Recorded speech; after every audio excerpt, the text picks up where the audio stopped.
Hey everyone, welcome to the preseason for the Final Fantasy Tactics Colosseum AI Tournament League for May. The format has seen an enormous shakeup, so let's get it started and see how many things I messed up, as is tradition for the preseason. Watch closely. Are you gonna share your screen with me? Oh, I really should do that. Why did I not do that? IDK, but I can advocate for myself. Also, this is Hero. Hi out there, chat people.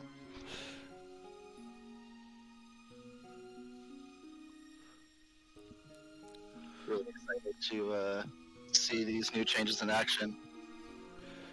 And what do you know, you're the first match up. Lucky me! Screen coming through? Yep. We're golden.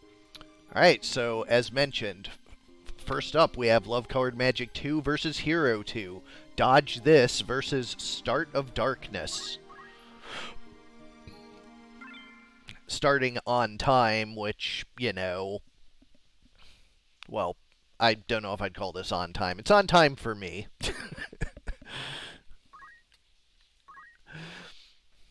I mean, we used to start at 8, so maybe we're early. Yeah, I've been starting at 7 when it went to 3 hours instead of like 1.5. Oh, I know, and we also never started at 8 o'clock either, so... Yeah, right, like, yeah. Lol. But anyways, for Love Colored Magic, we have Hero the Geomancer. Counterflood Overflow item, pretty standard. Thief Hat is a somewhat unusual choice, but never bad to get some more speed. Yeah, that 10 speed is a really good place to be at. Chuckaboo the Chuckaboo, I guess, with now with attack, even though it's not displaying here. Lucia the Geomancer with 18 MA for draw out, counter magic, and magic attack up. So return of the draw outs with their buffs this month. And Lamina the Geomancer with summon magic and a hunting bow with equip bows, so there is no evading those summons. Ooh, that's really spicy. I like that. 16 MA should see a good amount of damage, but summons do tend towards the slow side, so with 5 move, I'm concerned that Geomancer might get a little too far ahead. But with Black Robe, she's probably packing the faster ones like Shiva, Rama, that kind of stuff. Makes sense, yeah. On the other side, we have Start of Darkness with the Start of Darkness, Living Bone, and Kotetsu. I'm guessing there's going to be some Dracula mantles further along. There might be some darkness theme. Yep. Zycon being the Lich from Order of the Stick. This is what the team names. Monster in the Darkness, the Hydra, just doing dark stuff. Tsukiyako, the Time Mage, is undead? I don't really remember what I was doing here. Oh, she's throwing stuff. Oh, throwing Yu-Gi-Oh! Darknesses. That's what's going on here. That should be fun. Oh yeah, I was labbing this team last night to what was I testing? To test if chocobos would attack like normal. And I saw a Time Mage throw. I'm like, that can't be right. Can it? Did I mess up how the skills got assigned? No, I went and looked. I'm like, no, that Time Mage just actually has throw. Okay. Cool, I gave you an aneurysm. I love it. Then I thought more about it, and I'm like, they do. She's got 13 speed, so it seemed like a good offensive option for her. No, yeah, I thought about it, and I'm like, well, they do get base 9 speed, and you want them to go fast to haste early. Maybe that's just actually like a really good idea that no one else has had yet. So I thought that was neat. This is a not original idea. Wizard with magic attack up and draw out. And Kotetsu, just big heals, big damage. That's what we're here for. Yep. So we'll start out on large 55.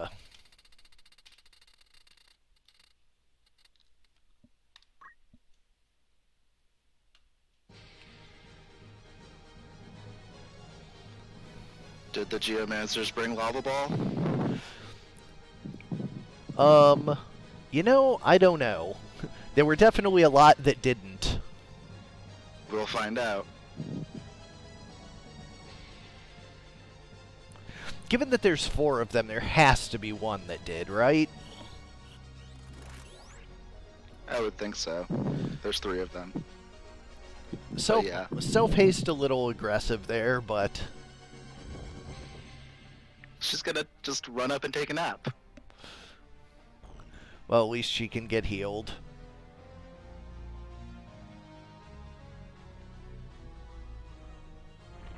There's a lava ball for the kill. Lava Ball, of course, being the most damaging geomancy, but the least common. Although And here comes Shiva. This is a bloodbath. Although not actually all that much damage. Yeah, I'm surprised that Wizard is still standing up and not kneeling. 3-way Choco Guard. They won't necessarily always attack, but hey, actually doing something is nice. Have the skeletons always charged their death? Did that used to be instant, or am I mistaken? Demi was instant, Death was charged. Okay. I think I just got Death Rock there, that's pretty good.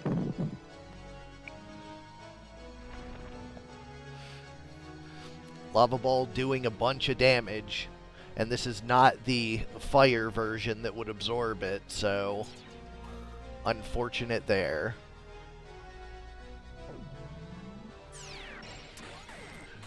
Carbuncle's something you don't see a whole lot of. Although I guess that's a really good reason for it. Yep. And Chocobo finishes off the Hydra. Oh, that attack is clutch already. These lava balls are just devastating. I like that we immediately get to see one of the bigger changes in the format mattering right out of the gate. Yeah, it's nice to see that in action.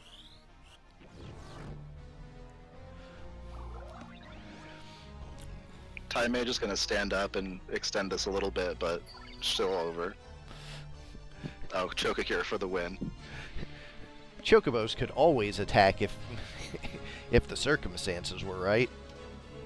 Which is like half of the team. Small 43 incoming.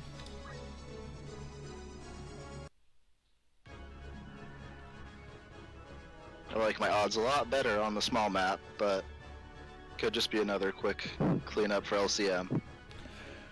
That has become something of her brand lately, hasn't it? Yeah, no doubt about it.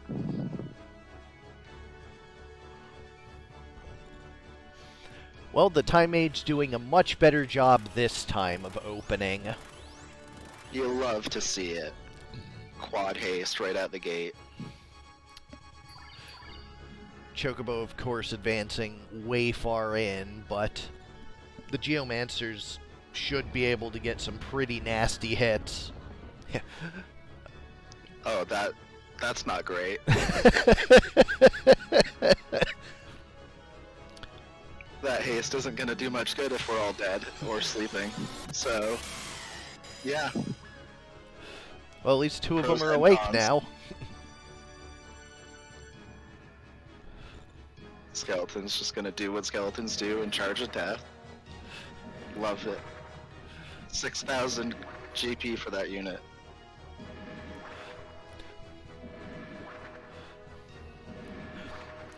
A neat thing about the counter magic with Dark Whisper, I saw that last night. The counter magicer does not have the overflow, so it actually isn't all that bad. Because the Hydra still gets the heal out of it. Yeah, that's pretty good. Well, Love Colored Magic does what Love Colored Magic does, and decisively takes the match 2-0. Everything works. Good news. Skeletons are still bad.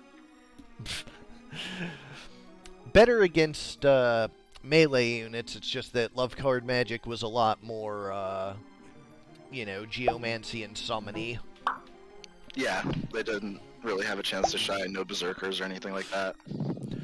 Soul 2 versus Cartographers up next. Cartographers being a joint effort between Paddy and Void.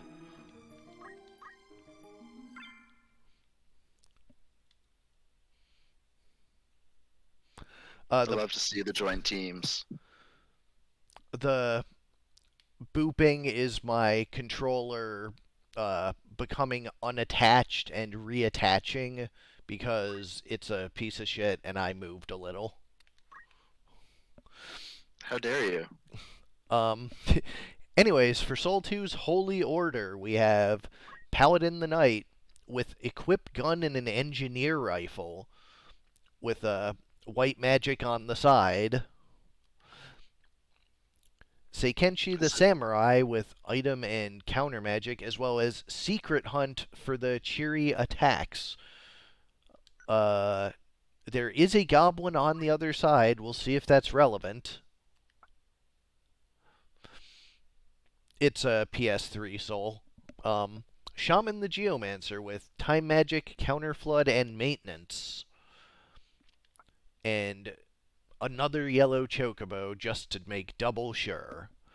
On the other side, for the Cartographers, is Elden John, featuring Millennia Blade, the Samurai, with a punch art, weapon guard, and magic attack up. So I guess punch art for the support and draw out for the katana side. Kenneth Height, the Mediator, with White Magic, Dragon Spirit, and Concentrate. Seeing a lot more Ori Chalcum this month around. Really glad I tuned it down 1 MA because it would have gotten out of control with those 3x MA formulas we moved to. 9 seems like pretty good MA for a Mediator, for sure, still. I think 9 is the exact hinge point where the talk skills match up to the coefficients as they were before I changed the formulas. Like, I changed them for an MA plus X, but I nerfed a few of them by like 5 or 10, and then I, like, scanned them around 9 for equality, so. Ranny Witch, the Oracle, with Black Magic, Auto Potion, and Defense up, and Start Faith instead of Always Faith. So none of the weakness, but a short time frame to use it. And Buck the Black Goblin. Maybe goblins are actually playable this time. We'll see. There's only one way to find out. Indeed. Large 85 coming up.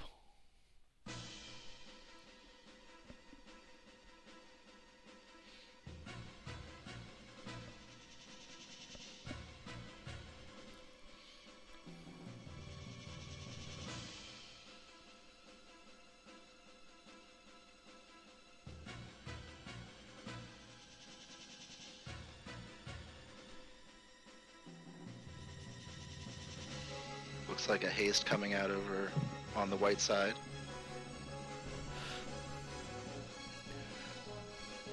One thing I've been thinking about is seeing if there's some way for me to palette monsters with 2 different palettes so that we can have, like, the tips of the chocobo's wing feathers being team colored or something like that. Work in progress. I'm trying to figure out how the game interprets palettes and applies them. Yeah, it's not bad with something like this, but when you get a team with the same monster on each side, it becomes really hard to tell what's going on sometimes. Theoretically, nice. Yeah. Theoretically, we'd want the commentary to be able to tell, but we get just as lost as everybody else. Possibly even more so. Trying to think of something to say while watching, taking it all in.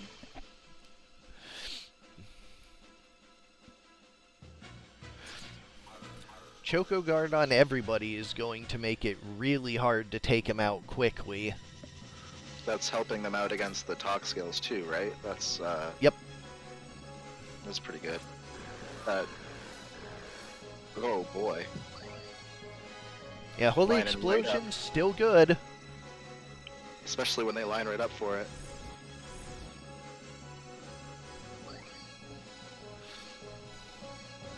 And that goblin is kneeling and just gonna run away. He is out of there. Oracle and Samurai have a lot of work to do to try and turn this around. Not looking great so far. A revive into the mediator getting a turn might be good. What is he charging becomes the critical point. I think it's a heal on himself. Oof, those shells really, really doing work.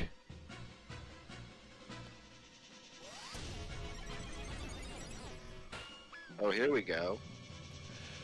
Well, that's a good Cheery. start.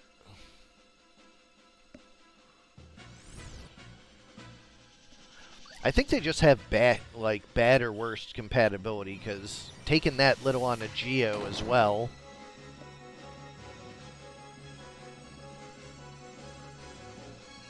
Yeah, it could very well be.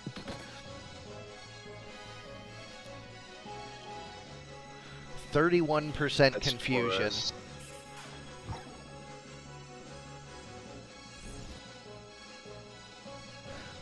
I do remember there being some bad Geo matches in this one, because I was using this one to test the formulas on Oracle Magic, and I was puzzled why the Oracle was having such low hit rates until I realized there was an Aegis shield on the unit that was being targeted. But she's gonna keep trying. One of these days she'll connect. God, 35. She is not winning those counterflood exchanges at all.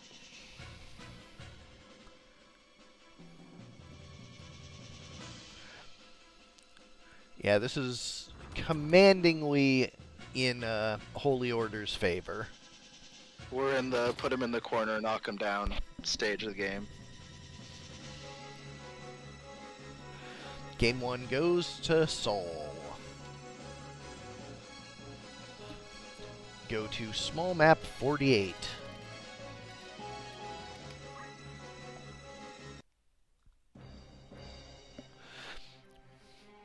There was also an uptick in yellow chocobos in the main tournament. I guess everybody believing in the AI after knowing it was able to attack. And sure enough, it's definitely showing its strength here. 70 Yeah, is not a lot of damage, but being able to finish things off the way it has been huge. And just having the AI stay in the fray is really big too. Yeah, instead of running into a corner and then when it's actually needed for a Choco Cure, it's just not there.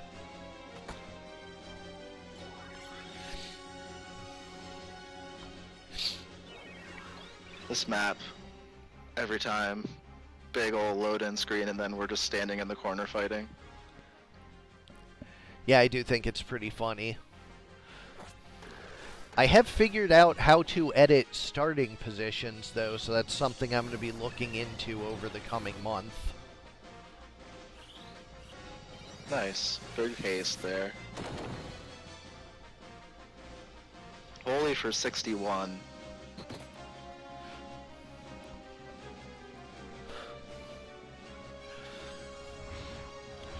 Yeah, it seems Eldon John's just having some difficulty with putting up real numbers. That was a choice. Does that do normal? Does Shadow do normal damage against a monster? Yes. Okay. Yeah, the damage is independent of if it breaks something. I gotcha. Although that said, there is one small AI tweak I should probably make tonight. Because the AI thinks Shatter does more damage than it actually does. Turn Punch would be a better choice against monsters. I just hadn't removed the AI cheaty that makes it think it does more damage than it does, because that's the only reason it uses it.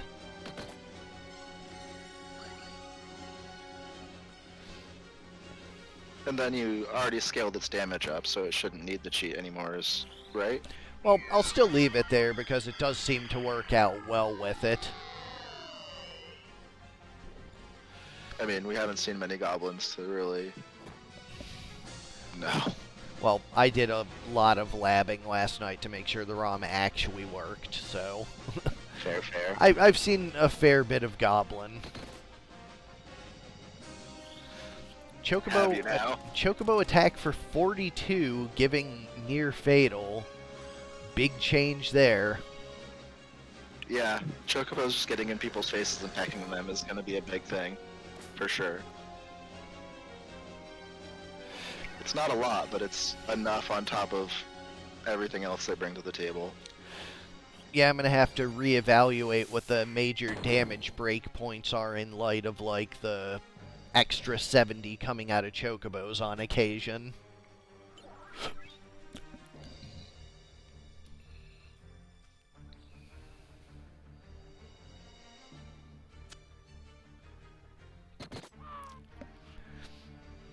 Just knocking people down. 140 to that mediator. It's converting kills that the rest of the team are setting up, so... like, that works out pretty well, I think.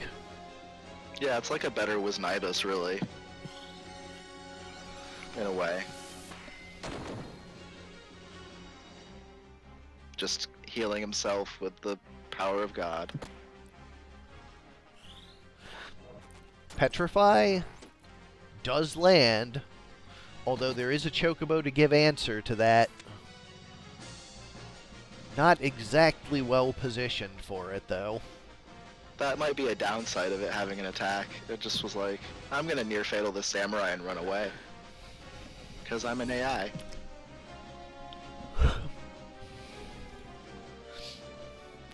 It's a full life being charged on the samurai, it looks like.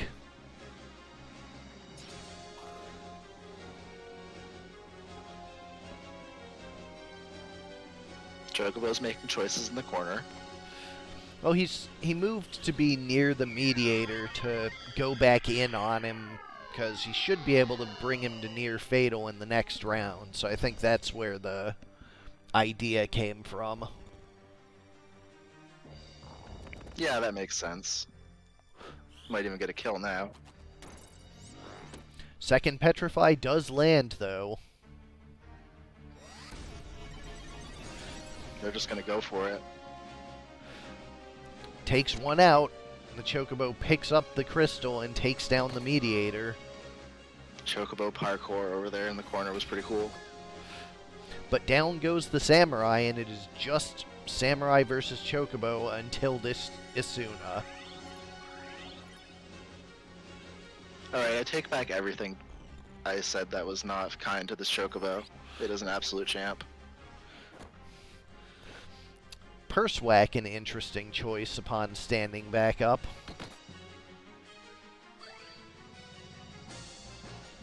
Well, you know, sometimes you just want to hit people in the face with your bag. Not really a sentiment I can understand, but hey, sure, why not? I mean, have you ever been turned into a statue? Also, not normal, no.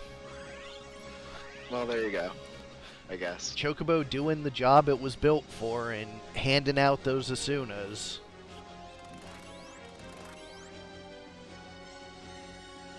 Yeah, that Chocobo really turned this match around. He's been a big player. I'm kind of curious what it would look like if we loaded this in last month's ROM, how dramatically differently it would play. I might do that when we get done with the stream, just out of curiosity. Yeah, that would be interesting. I'll have to edit the mem card, but it shouldn't be that hard. On this map especially, that Chocobo might just run into the corner and not do anything the whole game. It would definitely be a different dynamic regardless.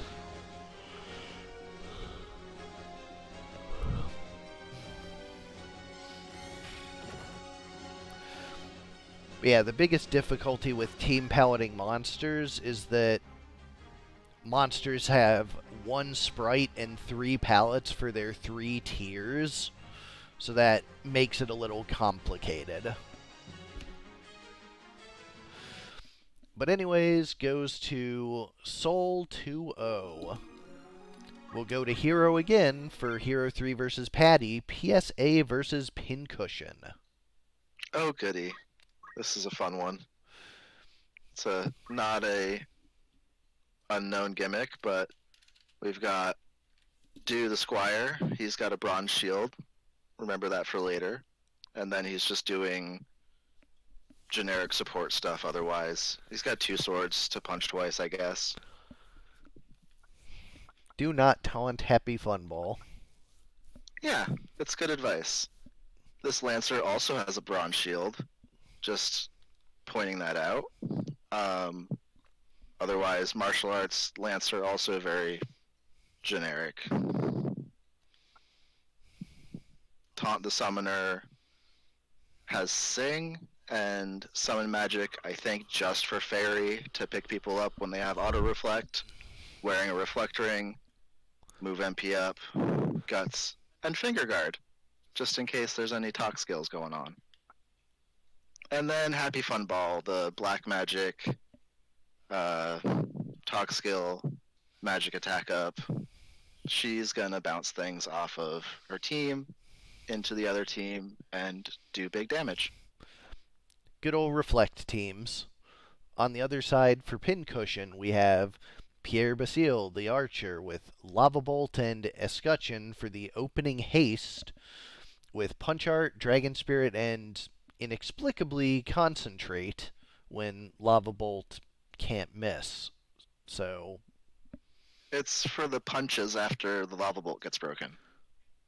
yeah, okay, that makes sense, I guess, because there are breaks. Maybe. Well, at least it wasn't Concentrate on the Stone Gun. Time Magic, Critical Quick, half of MP for Lee Oswald the Engineer. Gavrio Princip, another Stone Gun, so double Stone Guns here. Pair of Engineers, Auto Potion Throw item on this one. And Tetsuya Yamagami, the Archer, with Steel, Weapon Guard, and Deadshot. I had to run this match a bunch of times because I kept crashing the game with Deadshot. Works now, though. That Flash Hat and Weapon Guard is going to be pretty nice, too. Drawing all those attacks with 176 HP. Yep. We will go to Large 40.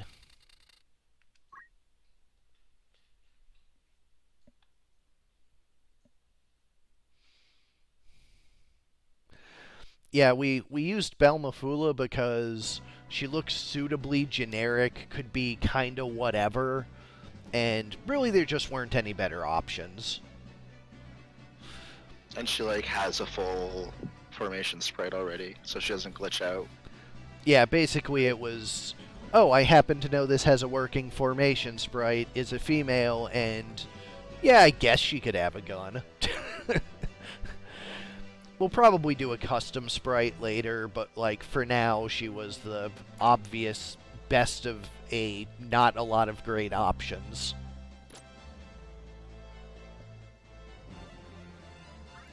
I like seeing Steel Strength go off on someone who's not completely disabled. I think that's the first time I've seen that. It feels like an interesting choice. Dirt Nap. Have some earth. But immediately back up. Battle Songs coming out again. And landing on the people I don't really care about them on.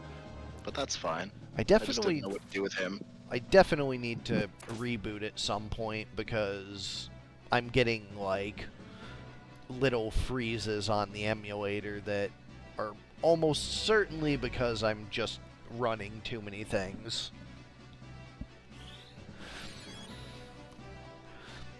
Quick misses. Hate to see it. Big blizzard. Here we go. 2 down. Oh, it didn't even need reflect.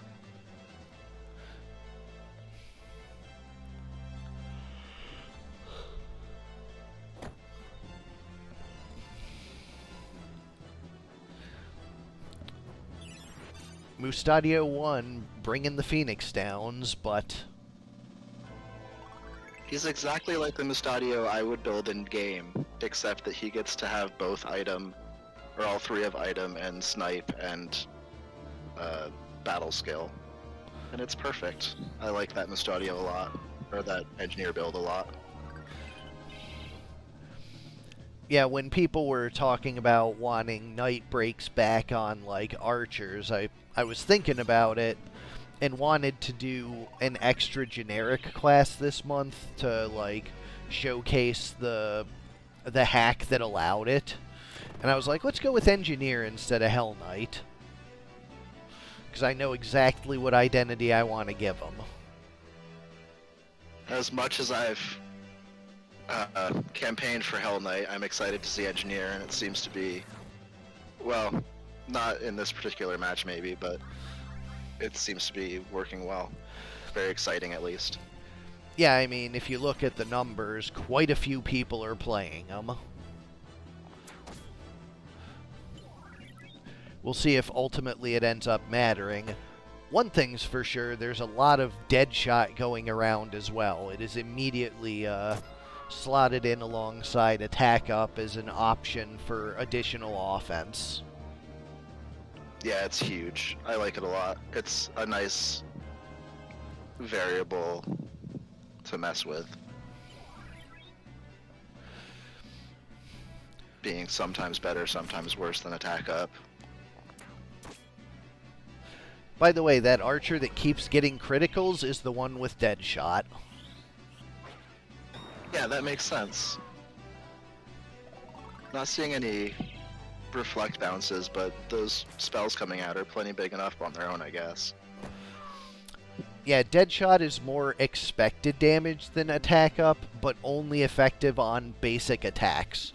So if you plan on being a berserker, dead shot's probably better, unless you're a ninja, in which case you don't want to be knocking him back with the first hit. So, you know, decisions to be made. Game 1 goes to PSA, and we move to small 81. Hopefully people get nice and clumped up, and then we see some big old blizzard bounces.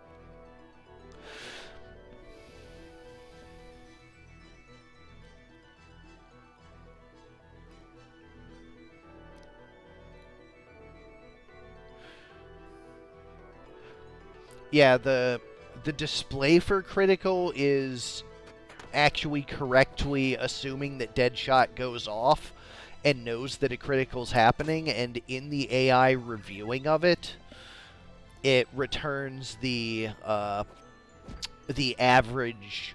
So yeah, dead shot attacks actually do show the prediction, including the average critical hit, although it will be below or above sometimes.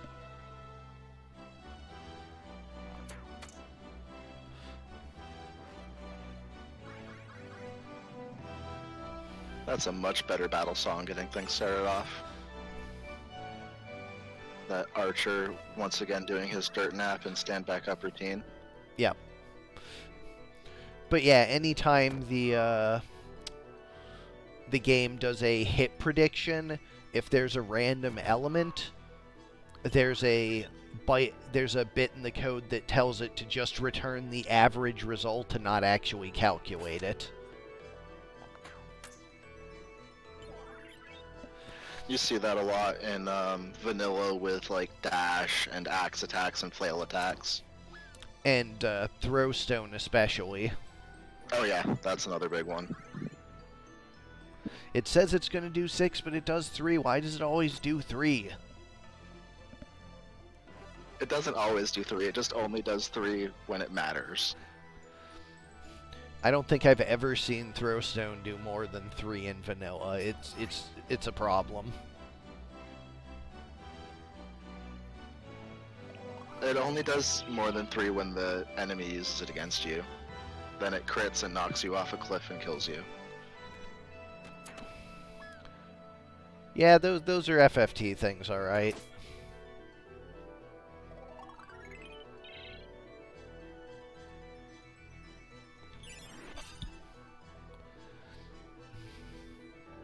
My wizard took a little nap there, but she's back in the action for a minute at least.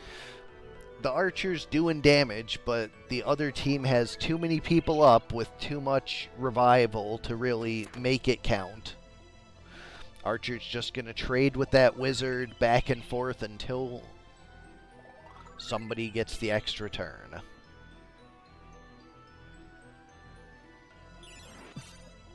There goes the Phoenix down. And there's the extra turn.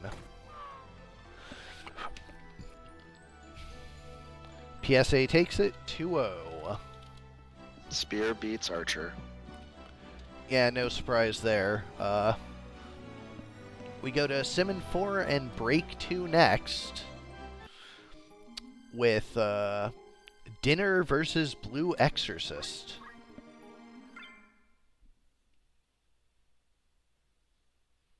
What's for dinner? And Blue Exorcist, apparently. For dinner, we have butter, drumsticks, rosemary, and tenderloin. The all-monster team of Great Morble, Red Chocobo. Also, Red Chocobo gets a bigger attack than regular Chocobo. Rosemary the Trent, and Tenderloin the Porky. Although I don't think he'll ever use it because Meteor just does a lot more. 38 MA versus 14 PA. Yeah, Meteor's really good, so I don't see it using its regular attack. Given the Japanese name of this character, I'm going to guess yes, it probably is. Yukio Okamura, the engineer with Engineer Rifle, Hamido, and Sikken. A lot of Hamido ranged in this tournament. Shiemi Moriyama, the Spellblade, oh, I forgot to change that name in TAC text. There's always something. The Sage with planar magic and white magic. Yes, it's definitely a Sage. I just forgot to change the text. Always something. It wouldn't be Colosseum any other way. Yeah. This is why we do preseason. Izumo Kamiki with Oracle, Time Magic, Weapon Guard, and Equip Shield. Crystal Shield. Pretty good evasion on this unit, actually. And Mephisto the Porky with its budget revives. I guess sages were allowed to have swords. We go to large, 109 to start. Yeah, I think they've always had swords. It was shields that got added for a little while there.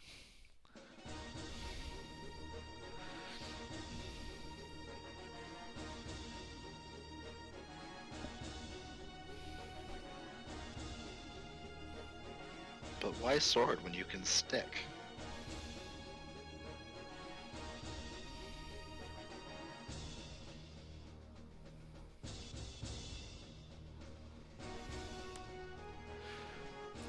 Parapigs moving in. Chocobo jumping Chocobo off just the hopping. marble. I'm just going to use you as a stepping stone, even though I think I have Ignore Heights, so I don't need to.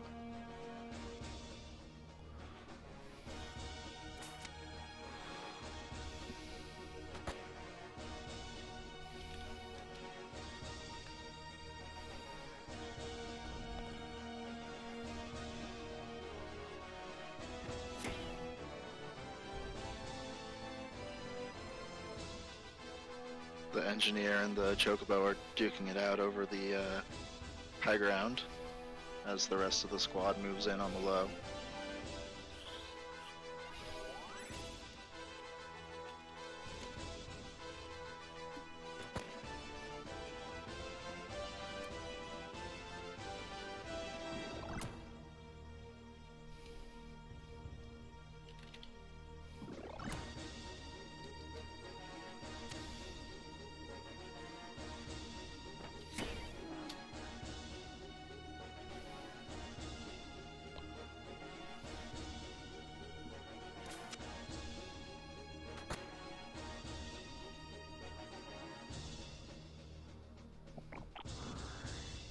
Gross.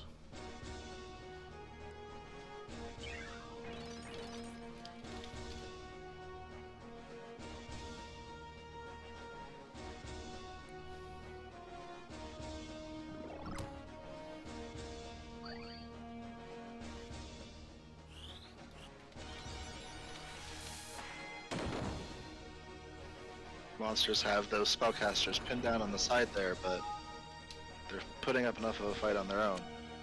Those two monsters getting slowed might be huge.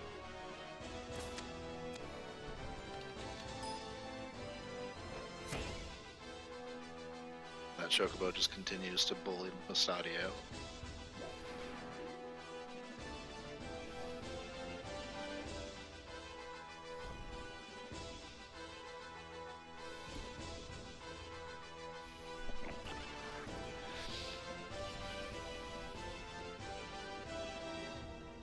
Death Sentence is going to give the Oracle a little bit of time, but will she be able to use it? Oh, Full Life missing on that pig is real bad. That's unfortunate. Petrify coming in. Landing.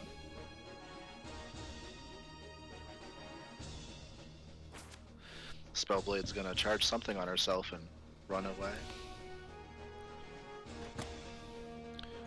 Not a huge amount of damage on that pig, but still a little. It's getting in there and it's setting the poison on him. Charm to break the spell, and I believe the Death Sentence will take her out before that charm wears off.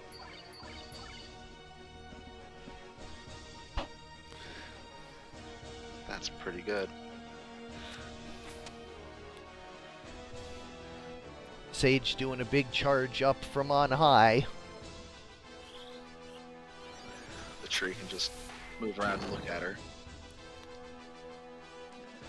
Not much damage from that holy, but it'll get the job done eventually. There's the Asuna for the Morble. Clears his poison while he's at it. Mustadio spreading that poison around, though. Pig finishes him off. Spellblade with a 20 whack for near fatal, but that brings out the blessing of nature. Seems like a net loss for the Spellblade there. A death sentence on the Sage, and that's probably going to be it. That should keep this pretty wrapped up.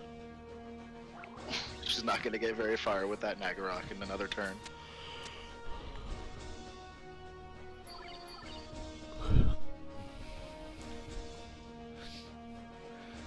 The Morble is just a bundle of diseases. You cure it, and there's nothing left.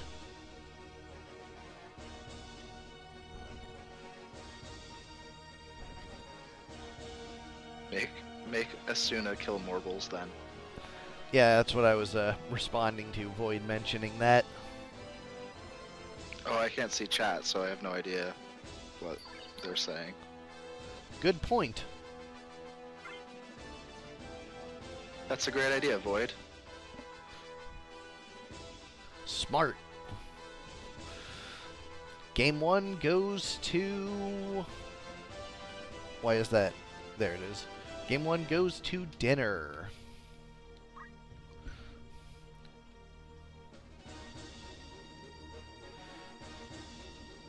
Please hold for 1 second.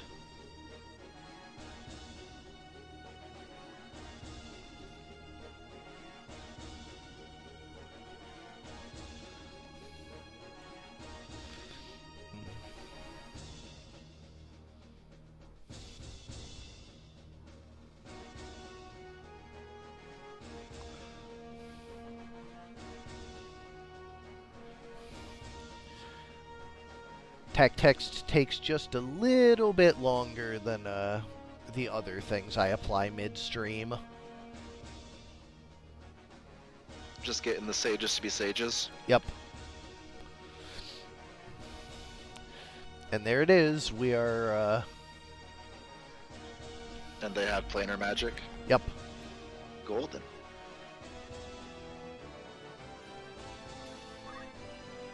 Preseason doing its thing.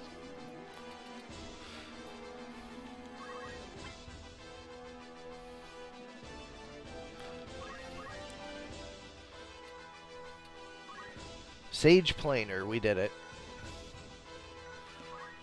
We did it. Where are we going to for a small map? 21.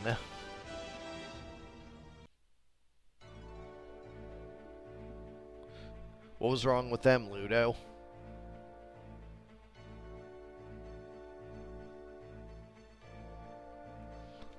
Look at this room. Oh, that's a memgen thing. I'll coordinate with Fig on that after the stream.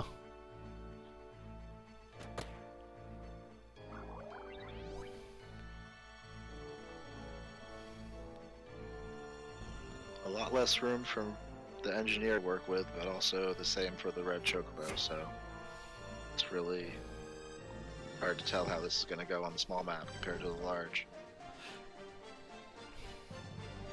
A Morble coming out with bad breath right out of the gate, and that's a petrified frog who is confused even if Yes. the frog is cured. He's in a lot of trouble.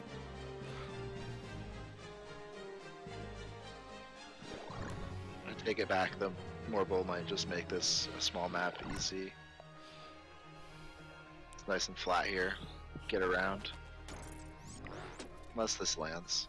Which it But does. the chocobo's there to wipe it right away, I suppose. Like that. Chocobos, once again, doing their job. But there's an Asuna. Unfortunately, it misses. Oh, you hate to see it. Leaf Dance knocks the pig down. And the Oracle decides to hit the Morble with a stick. Morble goes for Decay, but does not land it. Chocobo going into defensive mode for a minute. There's a second Asuna attempt. This one, I believe, Death Spell 2. No, just actually Asuna. And misses twice. Wow, that's brutal.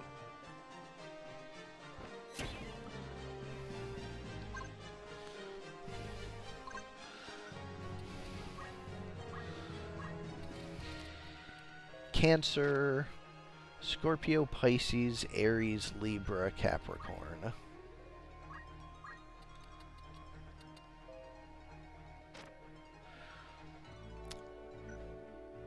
Wow, best compatibility and it's missing.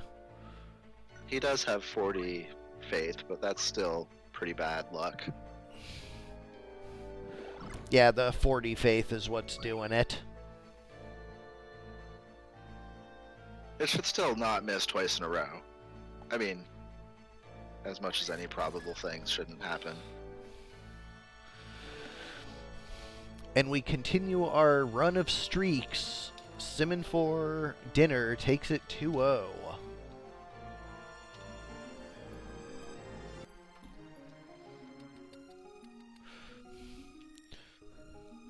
We've got Ajora competing. Ajorably versus Aura2. Last Brittany wants to battle versus Advance full rapid fire salvos.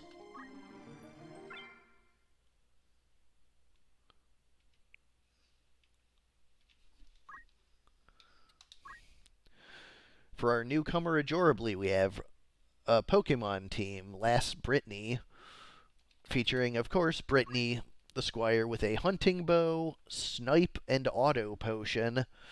This is probably a breaker Squire, if I had to guess. That'll go nicely with the goblin shattering stuff as well. Yep. Eradicate the Shatter Goblin, Haunter the Gust with Wither, and Golbat the Plague. God, Plague of Golbats in Mount Moon. These names are just perfect. I love it. Spot on. On the other side, we have Aura2. Tackleberry the Engineer. Engineer Rifle item counter sicken, so another sickening Engineer Rifle. Rin Kagamine with Kashmir to open with Don't Move. PA Save, Equip Armor, and Dancing. Yeah, this is one of Aura's bad singing and dancing teams, so So all of them. expect these units to not take a turn for like 20 clock ticks. Len Kagamine the Knight with Battle Skill, HP Restore, and Defense Up. And Saito the Archer with Snipe, Hamido, and Deadshot. Another Hamido long range, Deadshot long range. Let's see if Saito can keep the rest of the team going. We'll go to large, 76 to start. I think the best he can hope for is distracting the opposition until something happens.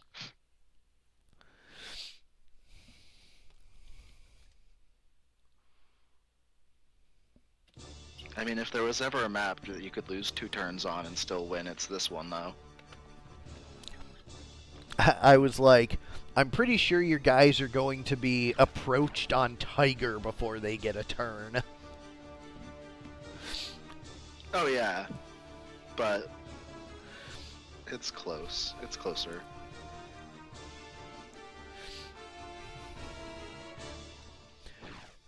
First double turn. Second double turn. Third double turn. Fourth double turn. Fifth double turn. Sixth. Their slows wore off. First triple turn. I really want this archer to die. There we go. Oh, she started the cast after only one triple turn. Their teammate died before they got an action.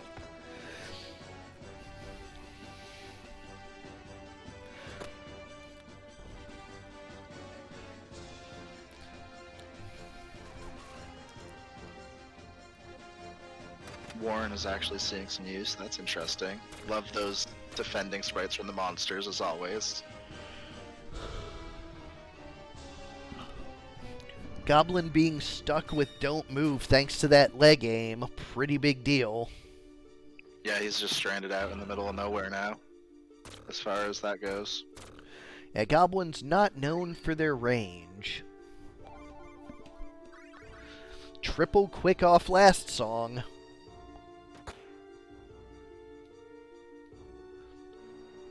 I mean, going on to a dancer and a bard is not what you want your quicks to be doing.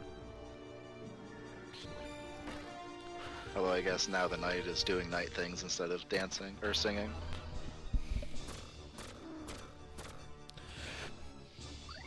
And that dancing is not trivial damage.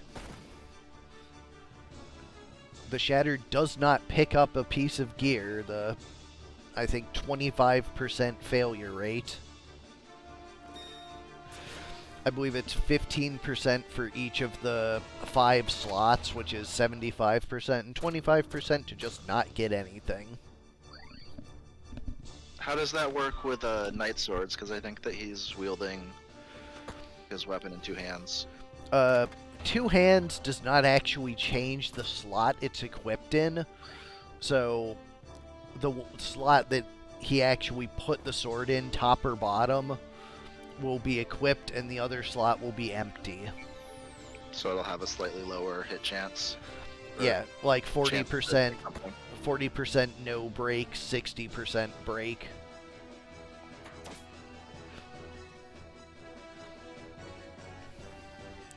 Or I might be turning this around. Headshot does not land, though.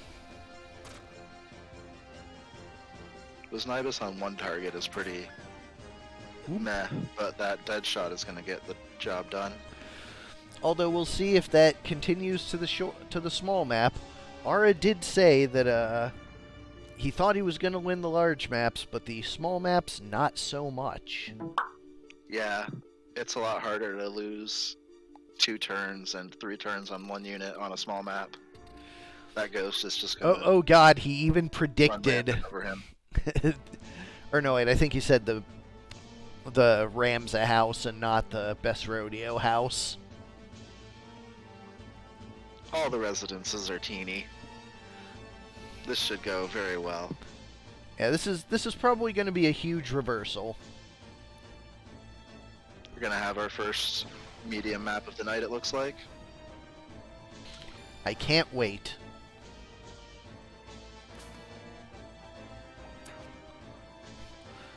Blade Grasp doing what Blade Grasp does.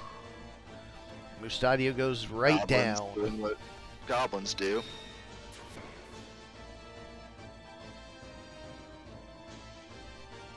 PA save on the dancer is something.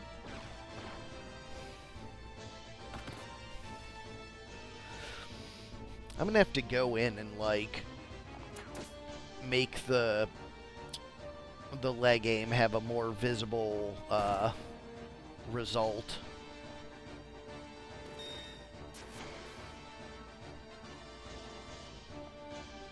Yeah, I couldn't tell if that was on my end, but I'm having trouble telling if it's connecting or not. Like, that was very clear, though. Yeah, I know what field and patcher I need to change for that, so... That's just an I made a new ability and it's not yet animation optimized. I'll get to that. Yeah, to make that, did 1.3 take it out? No, I took it out before I knew engineers were coming back. I repurposed it for something else. Ah, I see. Just leg aiming. I just need to copy the animation data from arm aim, and it should be just fine after that. At night is on his own and not very fast, so... Yeah, this is only going to end one way, but it might take a minute, because he does have a lot of hit points. Yep. But now he's just not going to do anything. Wither is going to help out with that, though. Wow, 320. Pretty good. Well, yeah, Wither is missing HP, so the more damage you took, the bigger it got. Yeah, that's like the exact perfect counter. And finally, we will go to medium map 33. Which, oops, I just overwrote something. It's not actually the hospital. What's that?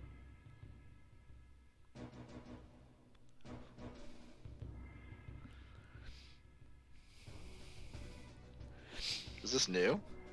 This is new. Paddy made this over the last week. This is dope. I love it.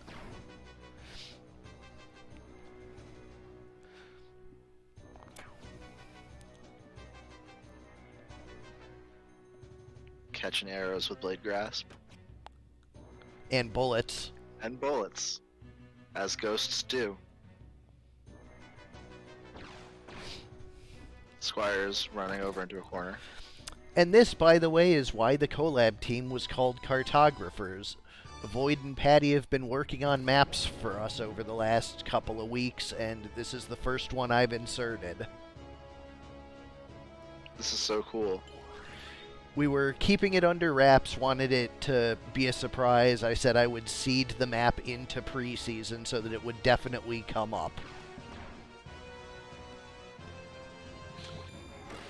Because what is preseason if not a testing ground for the new things? Very appropriate.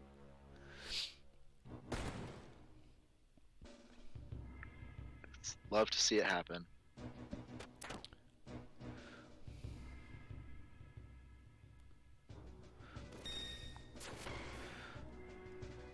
If somehow we manage to have a clean sweep of 16 2-0 matches, Ludo, I would have just made the last one do a Game 3 anyways. Yes, when the Sing comes around, he will stop performing and his turn will end like that. It doesn't stop the animation until the next song would happen. or that, but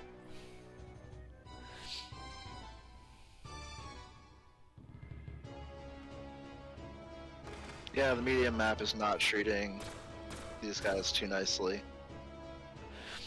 Just down to, I guess it's a 3-on-4. last song comes up and only quicks the guy who used it. Who is just gonna stand still and die. Yeah, not the best use of last song.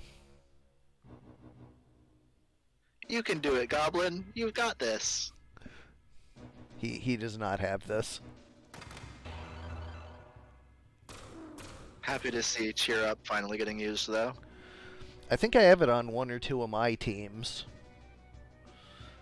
It was in use last month, and we realized it didn't actually work, so we fixed it, and now it's actually useful. Yeah, I want to say in January I bought it on someone and it just never got used. And I haven't rebought it until I started seeing it used again. So, now we're there. Yeah, the reason it wasn't being used was because, combination of factors. The first one is that, MP healing was being treated oddly by the AI, but Nacho gave me some things to fix that a couple months ago. And the other one is that it would not actually effectively add the regen it was supposed to. So the AI didn't see that as a reason to use it. So the 1-2 punch had it just literally be unusable. That'll do it. Meanwhile, now we're using it even while confused.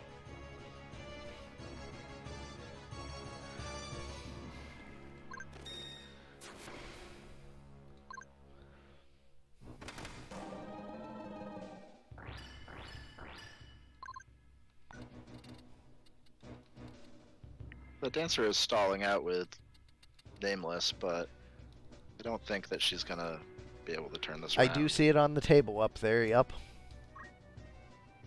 Was there a big book up there?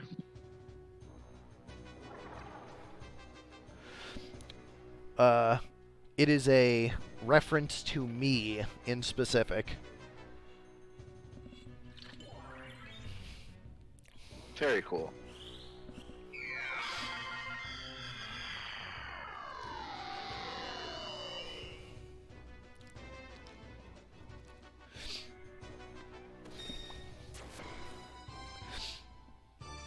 Yeah, I drink like 64 ounces of apple juice a day. It's the whole thing. Like, last month or 2 months ago, there was a shortage from the supplier, and I had to go like 2 weeks without it, and I was whining about it on stream for like days. The great apple juice shortage of 2023. Never forget. Auto juice.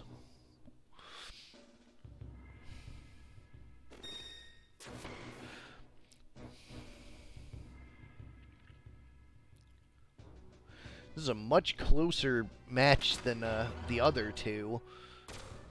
Suitable for the medium, I suppose. Yeah, those, once they get going, the dancer and the knight are pretty durable. Well, sometimes you just need a headshot, though. That does happen. It's why you wear a helmet. I guess his wasn't good enough. Yeah, keep the visor down, dummy. Yeah, but then you can't see the face. Don't you watch movies? No one wears a helmet. Yeah, they take the headrests off the car seats so you can see the actors in the car.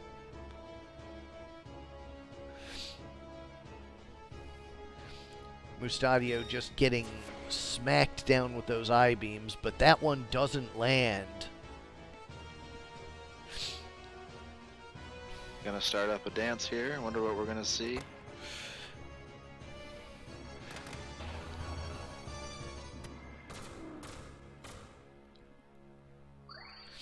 This Nibus is gonna knock the goblin down.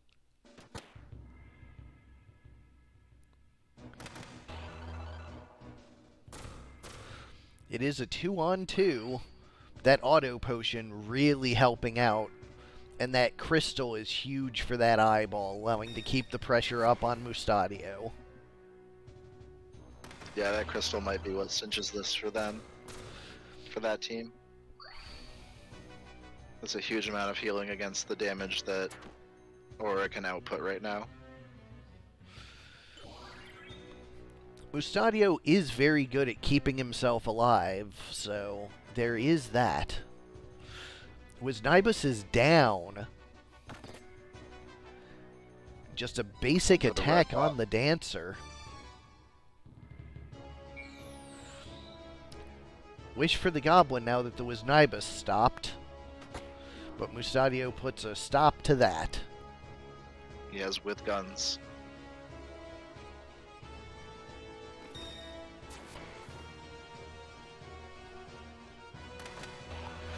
So it looks like we do have an answer to,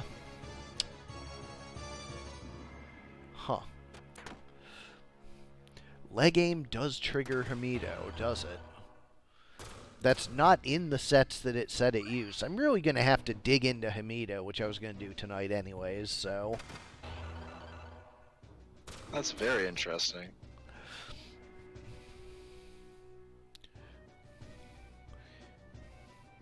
I'm going to have to figure out why it does that.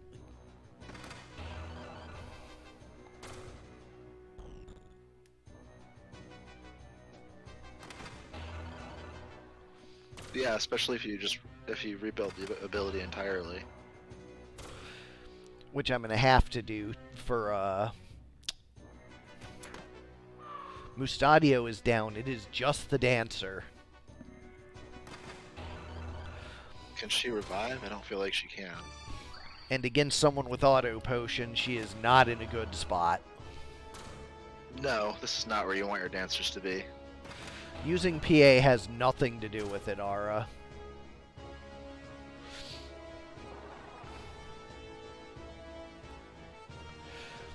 Yeah, Sol, I'm definitely going to look into it because I'm modeling after Hamido to make Disbelieve work.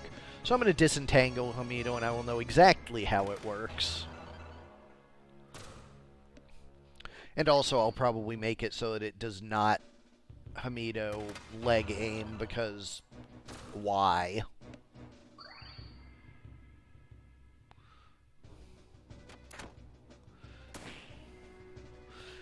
This is going to be a rather slow decline.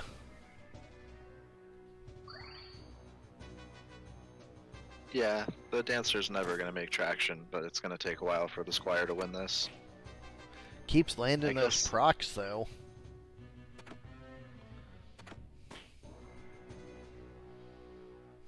Procs will help.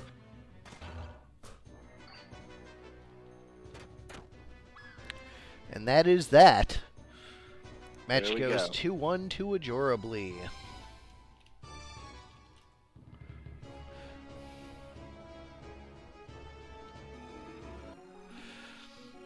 Let's see, up next, Simmon 3 versus Break 5, Charts versus the Tennessee Titans.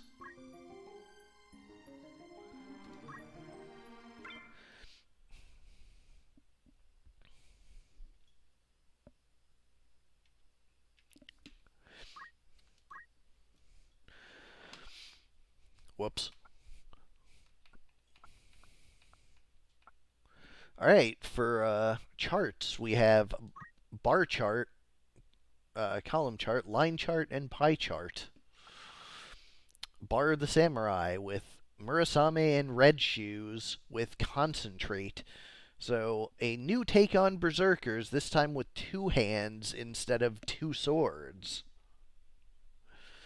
Column the Thief with Snipe, Dragon Spirit, and Equip Bow. An Equip Bow Thief.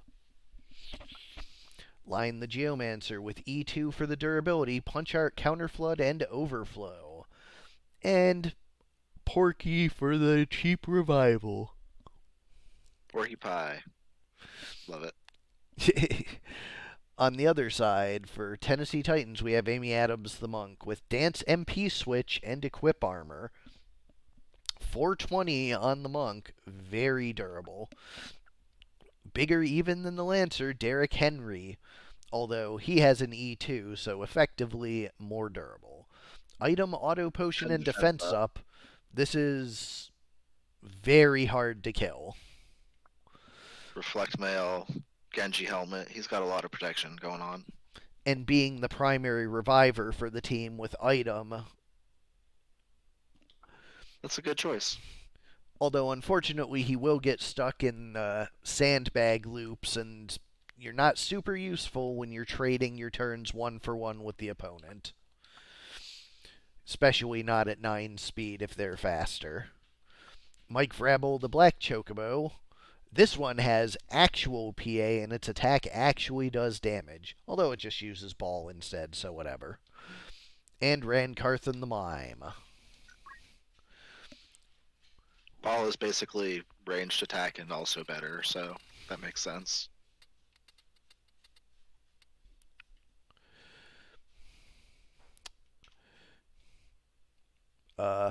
Also, map 33, I manually changed its name in the ROM to Sandy Colosseum, which is its official map name.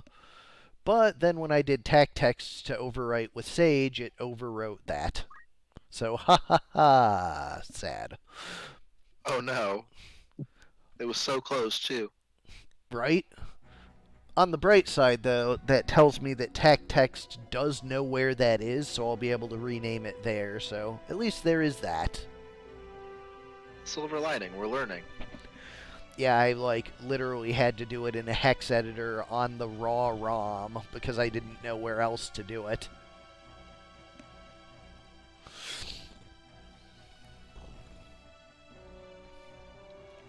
Gonna have the monk start off with some dances, otherwise I don't really see anyone engaging early on this map. Even the chocobo is getting blocked just by the building.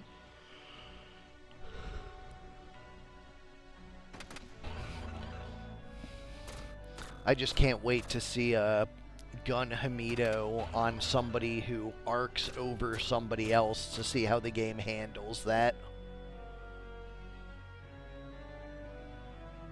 It will be something to behold when it happens.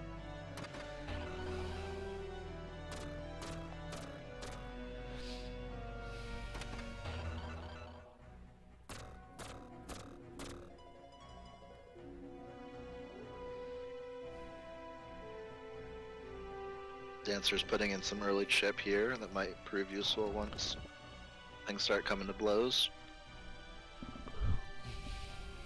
That mime is really getting bullied though.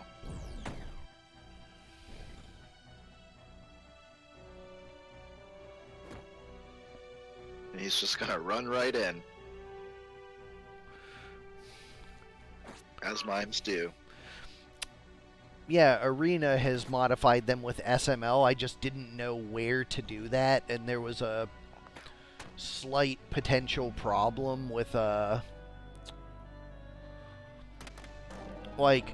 I figured out where they were manually on the CD, so I was able to do that, but I wouldn't be able to expand or contract the table the way I could with tac text doing the DTEs for me, so now that we have that, I will probably do that, in the next couple of days.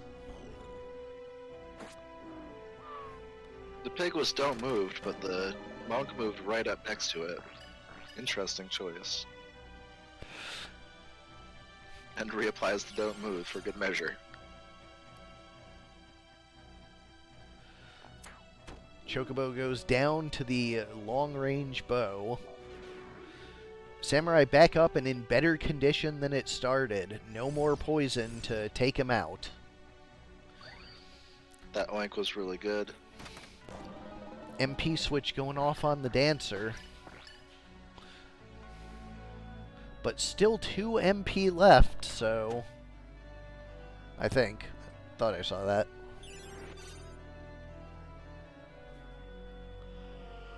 It's possible. Charmed. Now she's out. That'll break the dance and then switch it around. Starts dancing for the other team. You hate to see it. No big hit there, especially with the auto potion. He's got defense up as well, and the E2, so 160 is still pretty impressive, all things considered. Though you're really going to want to fish for procs against him with how incredibly durable he is. But you have the opportunity to do that because he's somewhat passive. Getting pushed into those revival loops. Auto potion with all that durability just makes him enormously difficult to deal with.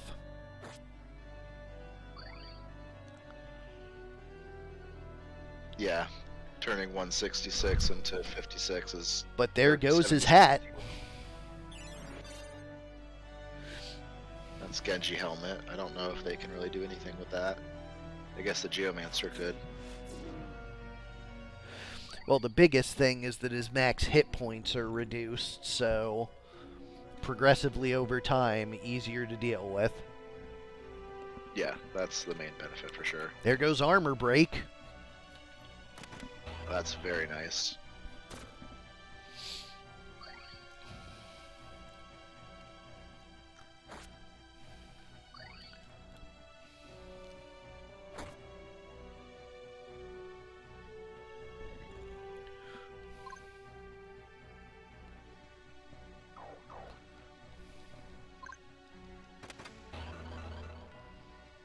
Tracker's keeping the samurai a little healthy.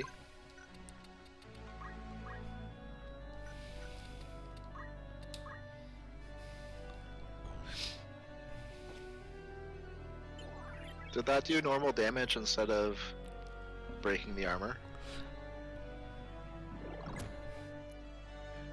It appears it did. I will double check on that. Could it have been targeting the pig? Is that the right team? Pig is on his team. So that seems unlikely.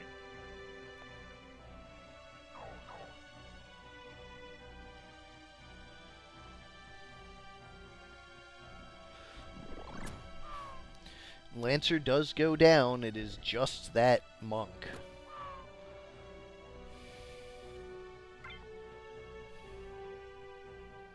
Yeah, she's gonna have a hard time with the rest of this team.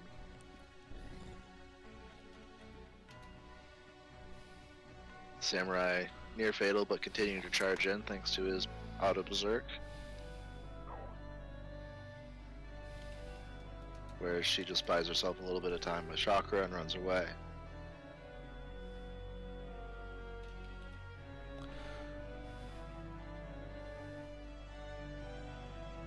Just playing the close-in game, and then this monk is not long for this world. She's gonna take the samurai with her, though, I suppose. I'm going to have to read what Formula 25 does after this.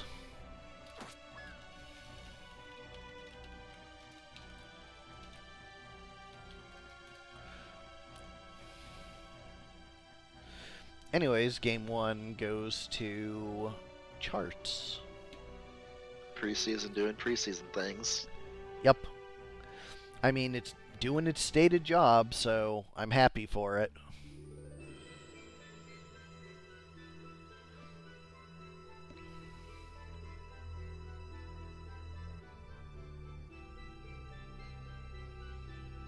This map is so weird, putting the 3-on-1 on each side.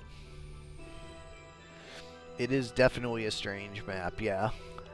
In like a good way, like... Head break for the Chocobo, I guess, because why not? I meant to use headshot, whoops.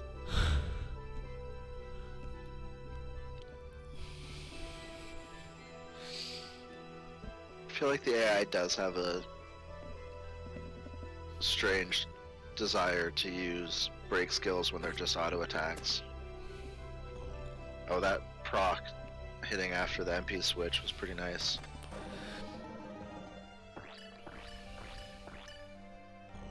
Nameless misses 4 times.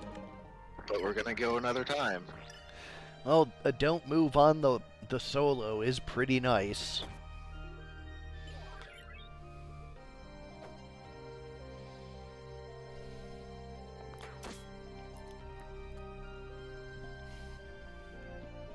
Chocobo's already in near fatal. Gonna get knocked out by this Geomancy, in fact. Mime's gonna run over and help out against the Berserker. I wonder if he's gonna get killed try to by the attack her. Berserker. I think he might try to attack the monk. Oh wait, is he? He was gonna not do anything. Is he don't acted? He looked at the monk and then didn't attack it, or Mime and didn't attack anybody. I thought he was don't move, but it could have been act. Sure seems like it. It was from if it was from a nameless, it was a don't move, not a don't act. Oh, maybe he got Kami Itachi'd earlier. No, he was berserked and just didn't attack his neighbor for whatever reason. That's a strange choice. Maybe it's that mythical 13% do something weird that you hear about. I almost wonder if, because he looked at the monk, I wonder if it just attacked, but for some reason didn't animate it, and then he turned around. Because he just did it. Or I guess he didn't turn around that time. I don't know. He's weird.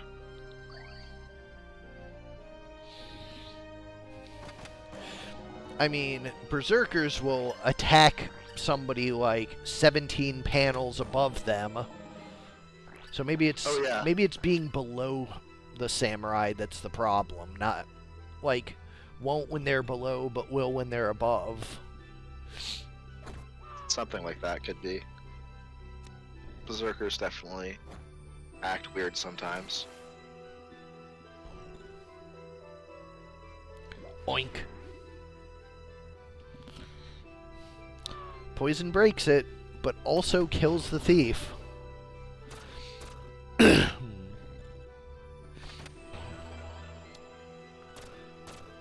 This Swift Nibus is really putting in work.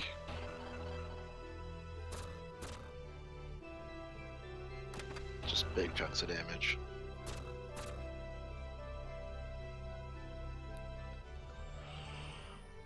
I think the worst thing about Wisnibus is you just really want a Mime to go with it.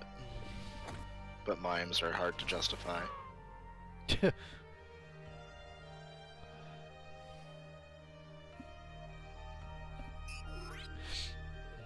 Berserker's back in it, and he can move now, so maybe he will go down not make immediately. Choices. He can survive one of those. Doesn't need to be able to survive two like that.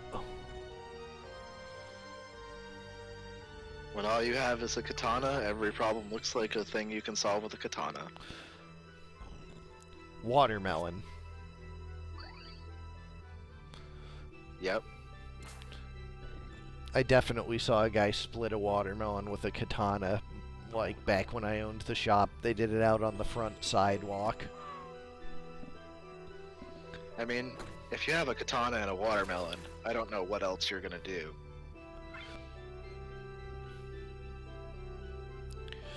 It just seems perfect. Goes for a revive. Will she be able to get to the crystal? She sure does. That's a big development. Are we once again down to just the Lancer being his tanky self against the world? Looks like it. Donk. Seeing some nice jumps from a Lancer for once. Demon Fire now, actually being able to land something.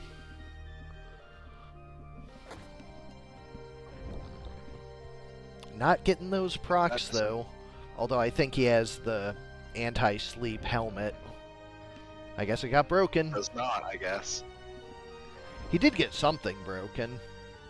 I think he has Genji helmet, which is not the anti-sleep one.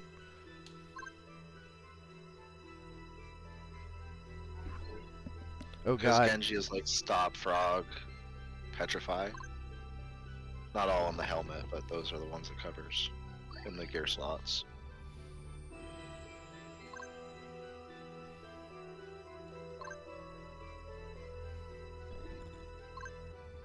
One of these days it'll yield control to me. Never again. They just want this over with. A farewell to hats. I guess he wasn't wearing a hat.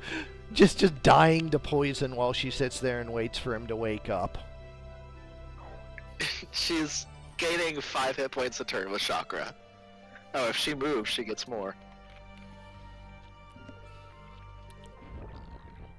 No sleep this time. She's like, it worked last time, I might as well keep it up. Through the Stabbing bookshelves. through the bookcase. Interesting. I didn't know that was possible.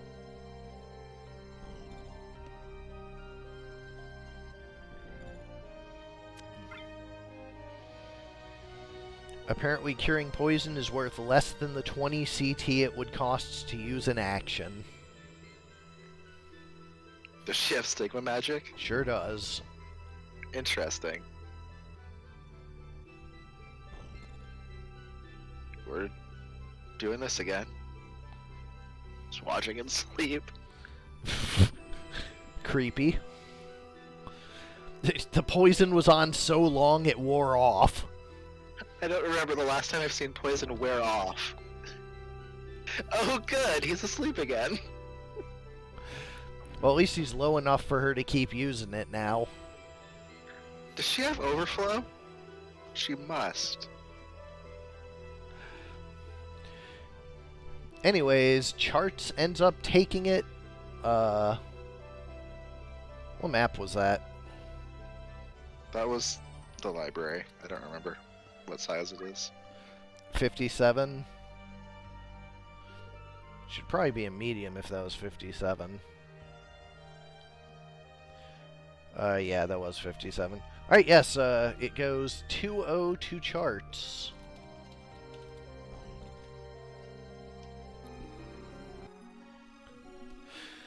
We'll go to Simmon 6 versus SpringSkipper.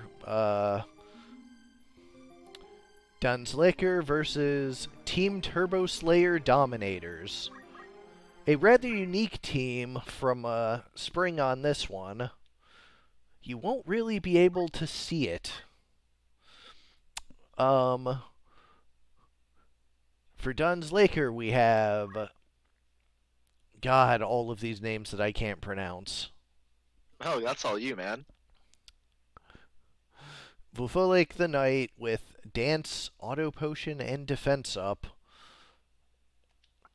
Yggdrasil the Trent with Blessing of Nature. Golinbursti the Porky with the Revival. No, I do not speak Norse. And Jormungandr the Mind Flare, or Jormungandr the Mind Flare with Mind Control. I stumbled over that pretty horribly, but thankfully we get to go to the other team now that is, I believe, in English. Cardboard Brad the Knight with the Ice Brand and Crystal Shield combo with Weapon Guard and Snipe. Chaos Cadet with Chaos Blade and Planar Magic. Disorderly Dandy with Chaos Blade and Draw Out.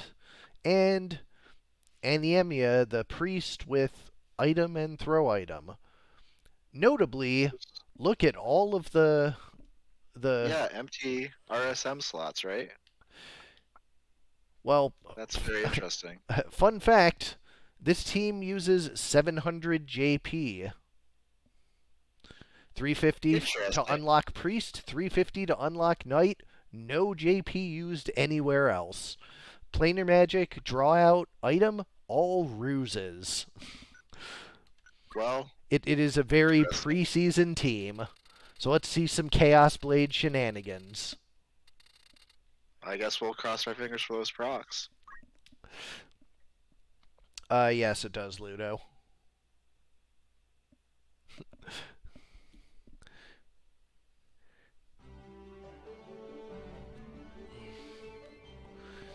What can you do with only Unlock JP? Let's find out. The answer, of course, is Chaos Blade. When in doubt, add more Chaos Blade. Kajata was so upset to realize he didn't have a Chaos Blade on any of his teams after the deadline came and went.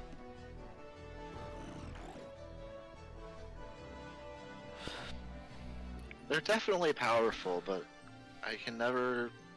I feel like I'm always trying to fit other things on my teams, so I don't use them very much. I mean, it's one thing to use Overflow for, but...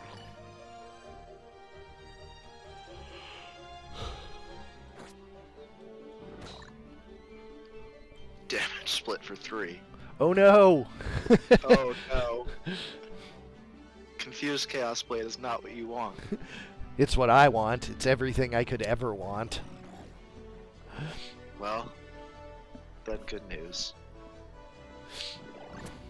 Straight Dash is guarded, and that means another turn in the Chaos Mines. Leaf Dance breaks the Confuse. Might not be where you want to be, Tree. Not a great spot. Let's see what the Nameless does, though.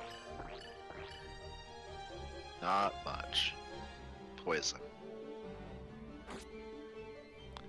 No luck yet. But you get here we go. You get enough swings, you're gonna come out eventually.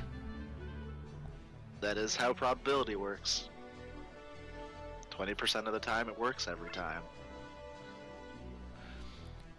Pig immediately grabs up the crystal and takes down that squire. I'll take this. Instant and revenge. And there is that free Phoenix down.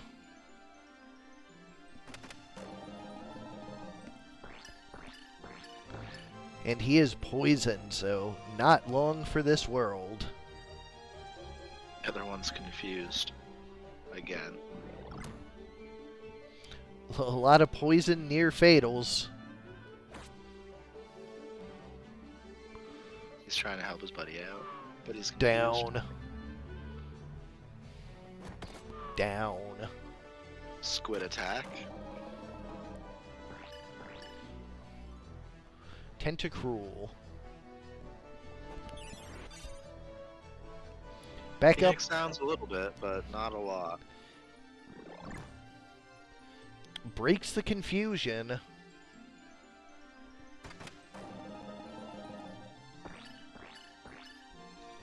And no Nameless lands this time. Chaos Cadet going for the squid. Nope. Get out of here. It's flooded in response.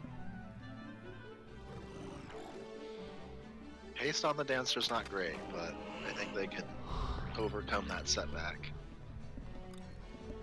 I feel like the 7,300 JP advantage might be, you know, playing into this a little.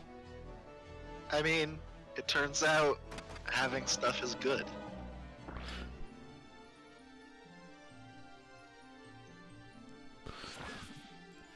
And there you have it. Maybe in the small map we see more chaos procs. One can only hope.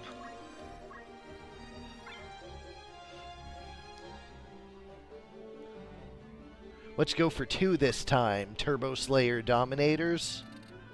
No way, we're going for 4. 4 or bust. A clean Chaos Blade sweep is what we need. Yeah, Chaos Blade's terrifying when it works, and when it doesn't, your unit is real bad.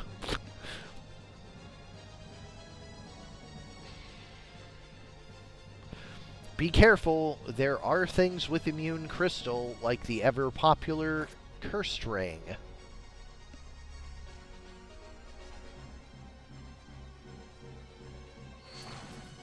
Nothing on this team, but yeah, that is a good point against it. You want something to do against those if you're using Chaos Blade. Yes, Heroic Gauntlet as well.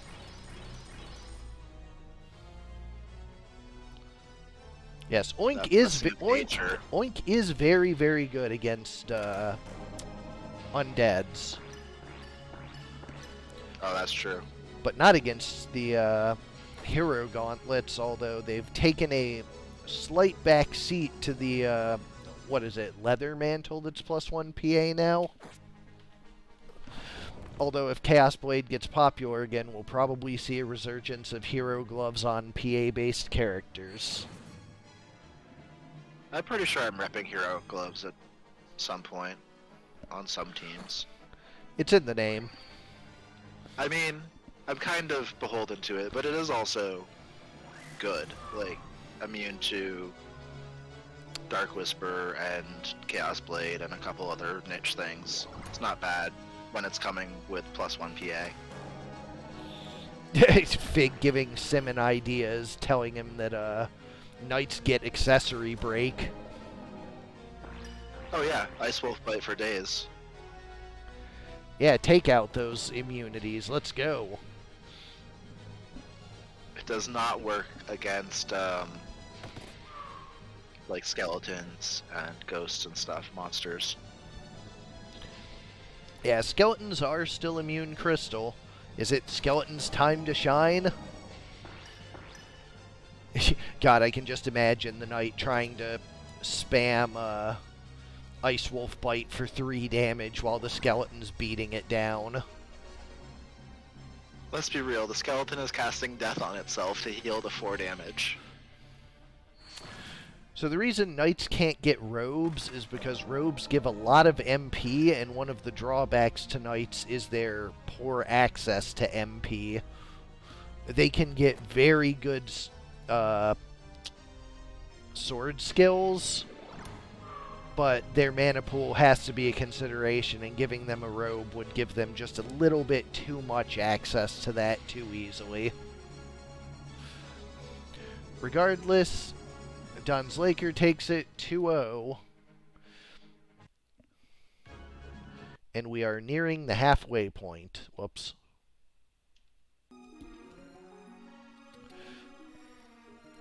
Chugging right along. Yep.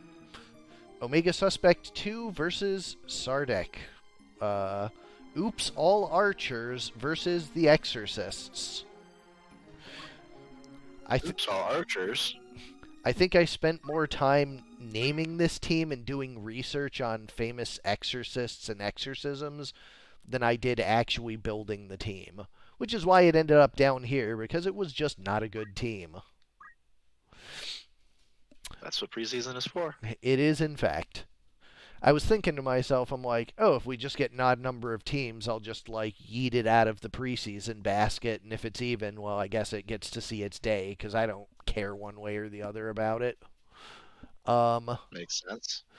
So Omegesuspekt 2's Oops All Archers. We have a Lava Bolt Squire with item HP Restore and Throw item, and of course the obvious Small Mantle to strengthen it. Gray the Ninja, double Arbalests and an Angel Ring with Dragon Spirit, Equip Bows, and Basic Skill. Drew the Archer with Attack Up, Hamido, and Punch Art, along with that Longbow. So a danger at close range and far, thanks to that Punch Art. And Emerson the Archer too. with Deadshot, Weapon Guard, and I believe those are both the 8 range bows and not the 14 damage bows. Yep. And of course, Red Shoes. Yeah, he's going to be doing a lot of damage from far away. For the Exorcists, we have Gabrielle Amorth, the Time Mage, with White Magic, Catch, and Short Charge. No Arrow Guard, unfortunately. Catch not going to be quite as good.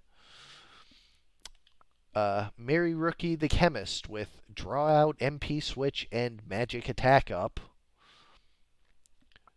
Annalise Michael, the Sage, with White Magic, Damage Split, and Equip Shield. With Haste and Faith, and the black costume and rubber shoes to deal with the implications of that. And Vile Bird the Chocobo. I now know more about exorcisms and exorcists than I ever needed to. Oh, the things we do for a good theme. Yup.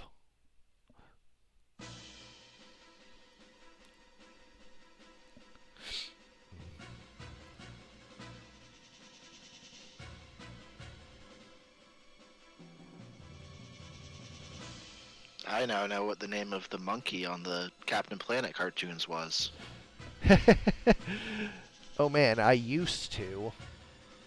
Oh my I god. don't actually know it right now, but we'll see it later tonight. Mm.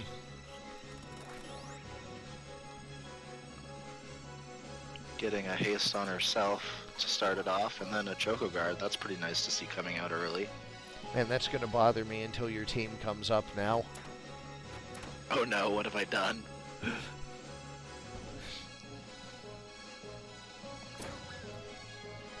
Ooh, Temporal Strike, punishing that haste. That is, in fact, the danger of haste. In this meta with the new toys that Archer got. But this team is stacked full of heals.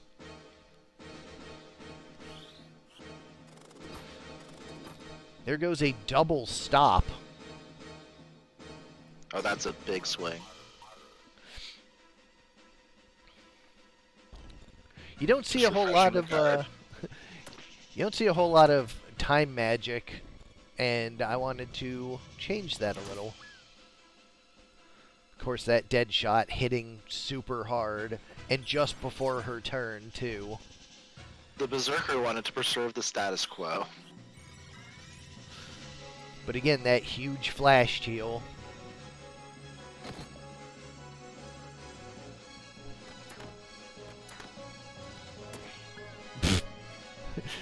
Time Mage just So many being shots. made sport of. And there's the hate for the masonry. That is the drawback of ranged Berserk units. They do hate walls. Kiku takes one of the stopped units down. But it comes right back up with the Phoenix down. And takes its turn immediately to chakra back up. Ninja is probably going to, continue his reign of terror. But the Sage is much bulkier than that Time Mage. Weathers it just fine. Even managed to damage split a little of it back. Big rejuve coming out of the Time Mage. Deadshot does finish off the Sage, though.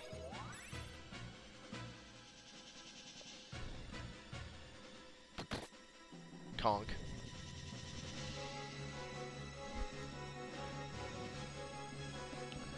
Yeah, as you can see, the team does in fact still suck.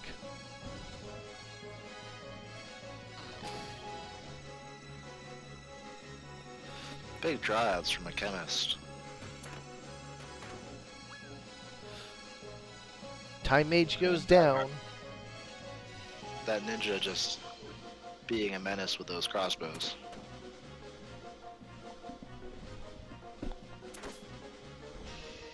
Nice MP switch on the Chemist, too. I will say the Chemist is one of my better units. It's just the rest of the team doesn't really do anything. I mean, it was good at not dying for a minute, but it didn't do that for long enough. I mean, the biggest problem is that the Time Mage has like 102 hit points. I exaggerate a little, but made of tissue paper, and instead of the Sage casting Zombie 2 and bringing its massive heal powers to bear on the other team, it's caught in a sandbag loop. Just doesn't work. Yeah, that didn't work. 104 coming up next. If you can get that Zombie 2 off on the small map, it might be a different story. I have a very hard time believing that Time Mage is going to stay alive for long enough for that to happen. Yeah, that ninja's real close to her.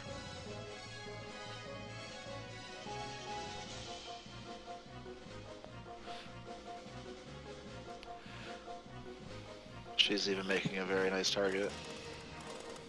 and the Sage decides to do nothing. Good job, Sage. Just really, really doing your job. A+. She's like, I gotta save my MP for when this Time Mage dies. Ooh, Catch actually did something. Nice. And Kiku takes out the archer. Oh, we were memeing, but this is actually looking like a better opening for you, for sure. That not super good. Yeah, your Sage is not really doing you any favors, but the rest of your team is trying really hard. Archer goes down. It just 3 faiths in a row. And woof, there goes the Sage. She'll come right back up with that raise. Now the Time Mage is stuck on that loop. That was a huge Muramasa. Big damage, and a death sentence too, I think. Yep, on the Squire. Ninja near fatal thanks to the Chocobo. Has to go for a cheer up. That is not a fast way to get back up. Is Defy Pain being used somewhere else? Seems like a choice. Probably on the actual Squire, if I had to guess. Yeah, that makes sense. MP switch saves the chemist.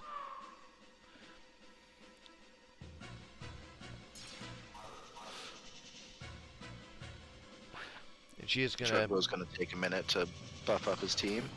Kiku double kill. That Chemist is going on a rampage.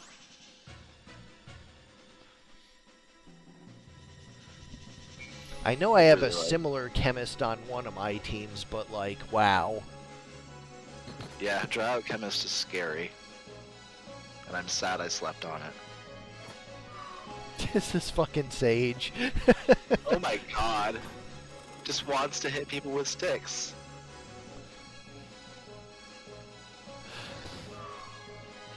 Somehow we go to a game 3. I'm more surprised than anyone. Despite your Sage's best efforts, you won. I wonder if she'll choose to do something this game. I mean, all the Sage has is like White Magic and Zombie 2, and she has just decided Zombie 2 is not worth casting. You know, the whole thing the team is built around. So, you know, I was really It could be hoping like that. I was really hoping I'd get to Murasame with the chemist instead of Muramasa, but whatever. Oh, that reverses on Undead. That's cute. Well, Omega, it's more likely that the Defy Pain was on the Squire and not the Ninja, so that is probably why that happened. Big temporal strike. Right out the gate, that Chocobo's a near fatal. But the tree takes the brunt of the kill shot. Trees are bros. Oh my god, that's no good. The ninja chose to use Cheer Up and has Defy Pain. Oh no. Omega says he built the team and the Defy Pain is on the ninja. Oh, well... It's preseason. That's interesting. I wonder why he's not using Defy Pain. Maybe he'll get put near fatal again. He is a ninja after all. Uh-oh, we're gonna start the Time Mage loop now, and you know how that one ends. Especially bad when the Chocobo's already dead, too.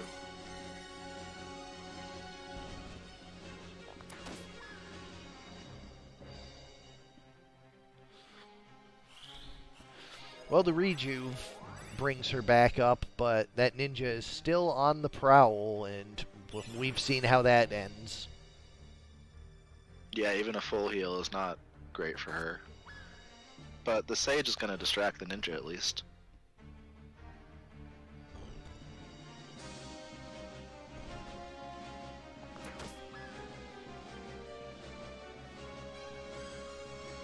But can't distract the rest of the team. I really like these all-ranged offense teams. I think they're really good.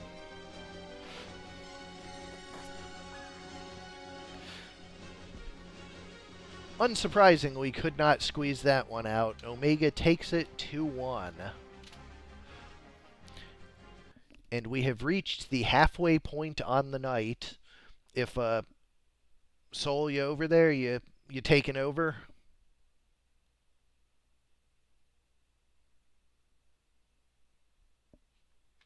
Do you exist? Well, one way or the other, I am going to tap out. Thanks for having me. Thanks Have a good for rest of the stream. thanks for being along. Always thank you for my co-commentators. Great having you. I will see you in the chat. Oh yeah, it's been a lot of fun. I'm going to hop right in there. Bye.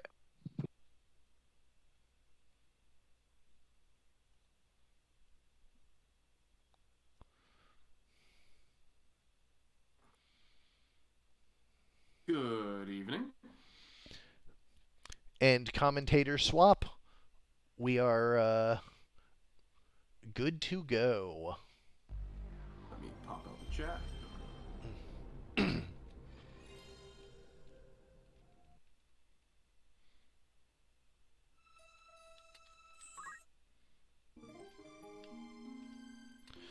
And we move over Okay, to so what's slot our first 2. team we got coming up? For the second half. Omagesuspekt 1 versus Hero 1. The final suspects versus Katet of 19 and 99.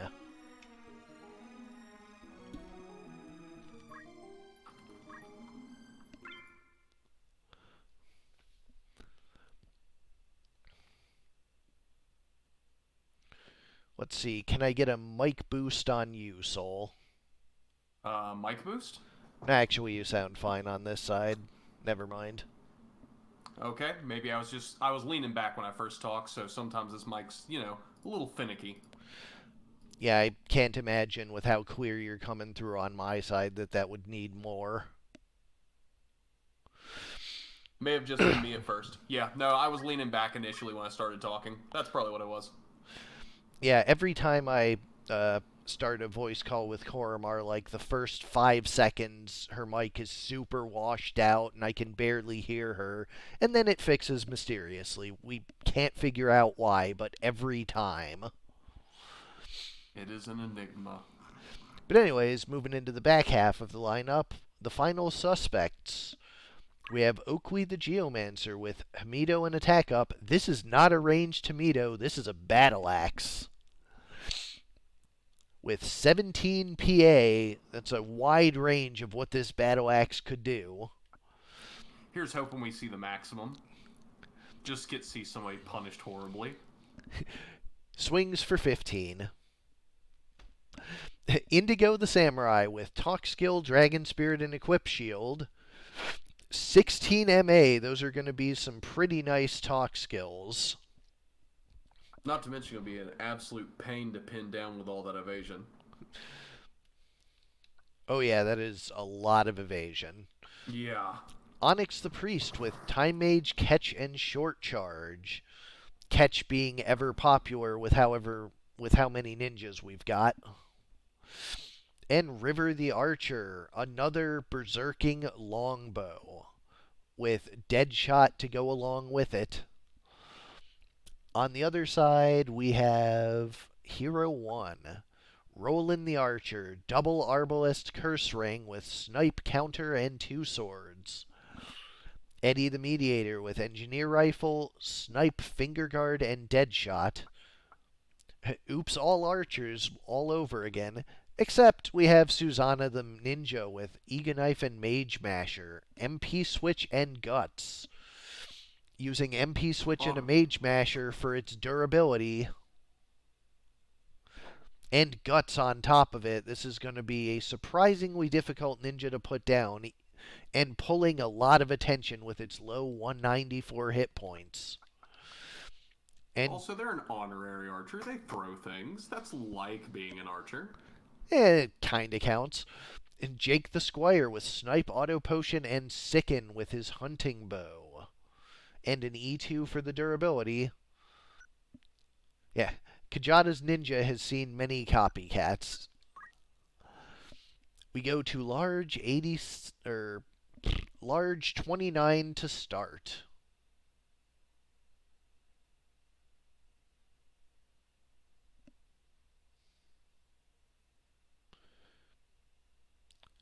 Now, how...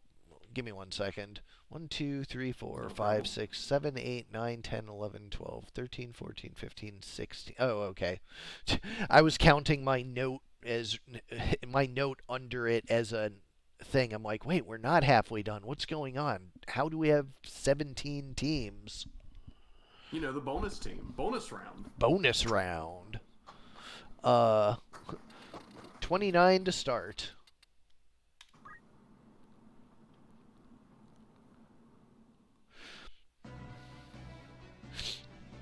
It had equip sword, yeah.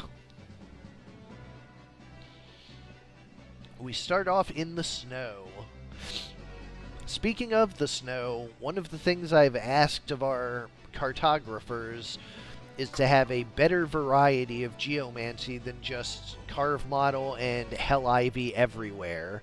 So there's been a lot of snow, lava, and sand, and other uncommon types in our new maps. We're going to have geomancy taken down just a small notch by the... Knock down its consistency. Yep. Makes sense. Geomancy's been consistently very strong, which it tends to be. It's just generally a good set. Removing the near certainty that you'll have a stop or a petrify on any given map should bring them more into line without having to directly nerf them.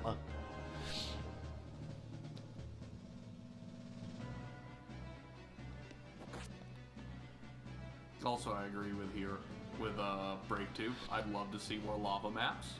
Can create some would actually value stuff like float, teleport, other movement skills besides just straight move quite a bit more. Well, there are 2 lava maps in the works, so...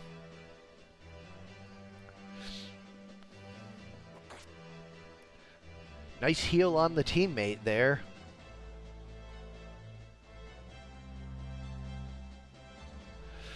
Archer goes for a Heartache Strike and does manage to break the cast with Berserk. But he's knocked back off the building with Deadshot and takes the 50 fall damage. And then the priest is knocked off immediately after. I appear to have frozen. Oh! Yeah, I was wondering about that. I happen to know what bug this is. Oh, hooray! Preseason. No, this is actually a vanilla FFT bug that almost never comes up. Oh. Care to explain? So, sometimes with knockback, if you are knocked off a roof, you get knocked back twice, and if that puts you in terrain, it freezes the game. That also kind of makes sense why we just now finally seen it. Yep. With Deadshot, we're going to be seeing a lot more crits and therefore more knockback. We actually do have a fix for it that Nacho sent me. I just never applied it. Well, I guess now it finally has a reason to be applied. Because with more crits, it's a little more likely.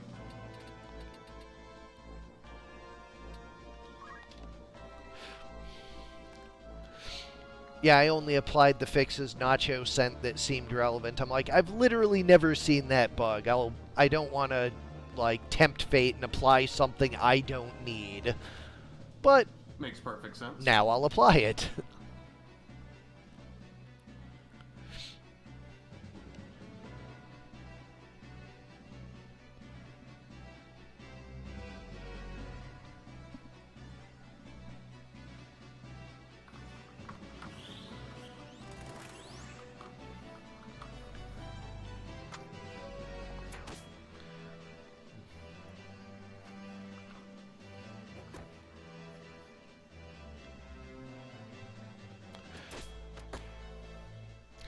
Yeah, given how often Nacho's things run, like, I'm going at a breakneck pace, but his is running Not a 24/7, constant, yeah. so he sees the real weird shit.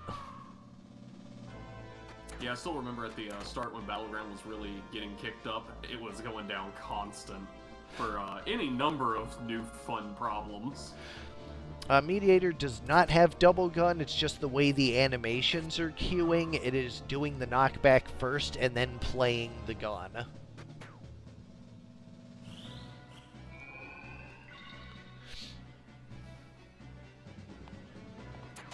Yeah, currently it's not possible to have dual guns. Yeah, there are no guns that I have flagged for dual wielding because, good lord.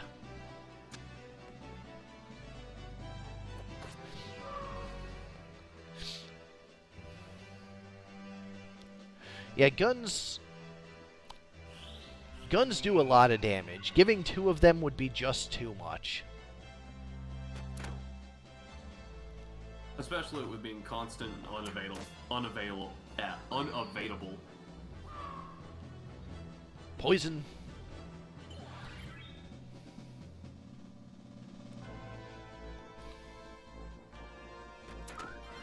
Heartache Strike gets a slow, but second one does not land.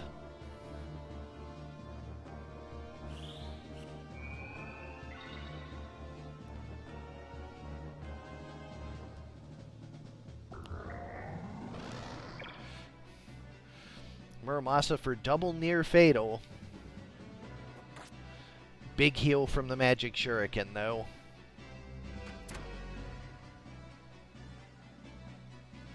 That's one of the nice things about Ninja's throw skill set. It has access to different elements to just set up these nice long-range heals.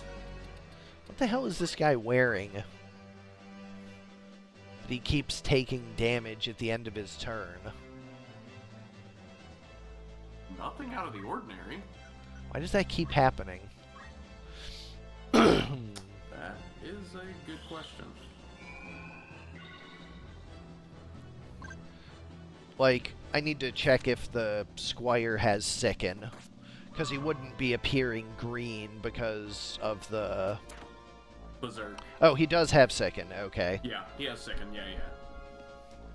Yeah, the Berserk is just making it less obvious.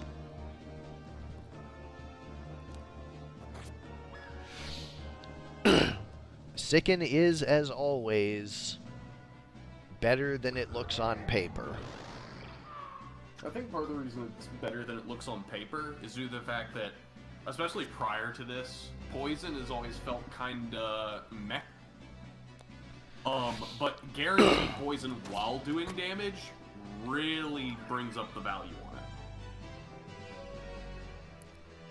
Yeah, I mean, as a free rider to something, it gives a lot of free value. Rider, it's nice. But if it's a skill just inflicting poison, it's... You'd probably rather the unit do something else with their turn.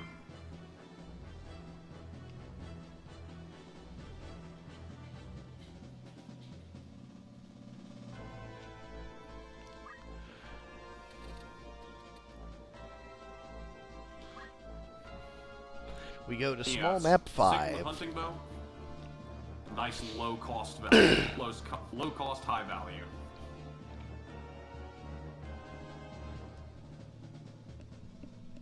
Just got to make sure you're the one that takes the crystals, I guess. Or at least goes near them. That poor dancer. Just walk through every crystal and ignore them all. Quick guard on the shuriken.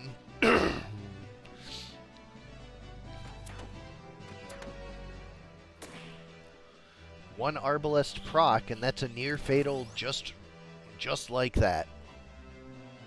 Well, that reminds me, I mentioned this in the chat. It's weird that the Arbalest is the one that you can do two hands with.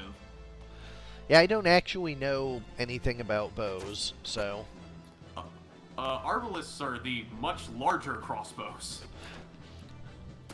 I mean, the origin of me giving a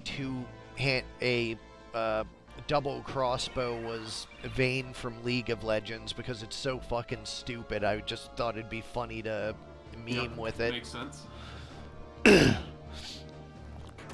that point, it becomes even funnier, the idea of just these two giant crossbows.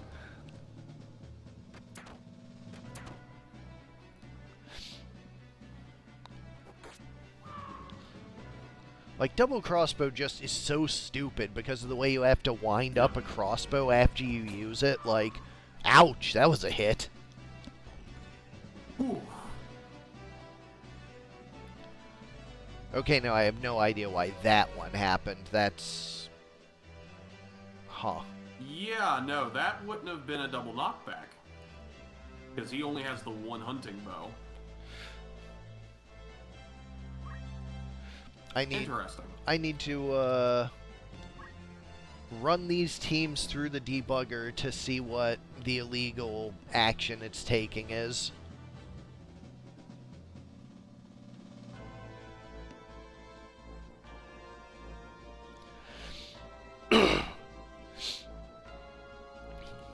Well, that happened before the attack even played, Fig, which was the real confusing part. Yeah. And also, if I'm not mistaken, if that was a knockback, that should have been legal. Because I'm almost 100% you can go down on those squares. No, you definitely can. Yeah, so there's no reason that should have just knocked them off and dealt damage, as expected. 204, a solid hit from that axe. I think I just figured out why it's doing it. Yeah, okay. Oh, did it just do it again? Yeah, I figured it out. I figured out why it's doing it. I know how to fix this. I know how to fix this. Give me 1 second. Let's go to 97, small map. Less likely to have this happen repeatedly. Alright, so what's happening is... I need to write a break in the Deadshot routine that makes it not happen or that jumps to a different place if it is in the damage prediction routine. What it's doing is when it's putting up the damage prediction, running through the knockback routine and writing where the sprite's going to end up, so that when it happens again during the actual action being taken, it writes them to be pushed back too. It's the nacho problem, like I said. Okay. So it's running through the routine twice instead of once, which is why it's causing double knockbacks. Which would make perfect sense on that priest, because if it double knocks back, the priest would have been thrown off the map. Right, so yeah. no point. That makes perfect sense. I think that's the exact same story that would have happened there. Right, and Once again would have got knocked. Actually, I think in that case they would have been inside terrain. Yeah, the way it would work is that it checks where you are to see if it can push you backwards, and it checks that and sees that you're in a legal square with a legal square behind you, and then does it twice. Yeah, which then results in it going to and once again, an illegal square. Yeah, that's... Alright. I see what's doing this. I know how to fix it. I have a fix. So let us just,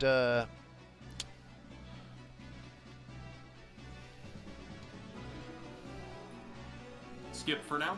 Or... Yeah. You want to fix it and, keep everybody entertained? No, this is a little more complicated a fix. This is going to take me like a half hour to do and test, so... This match has been declared a no contest currently. Yeah. Fortunately, this is why Preseason exists, is so that stuff like this doesn't ruin real tournament matches. Thank you for your sacrifice, Omegesuspekt and Hero 1. You found a big problem.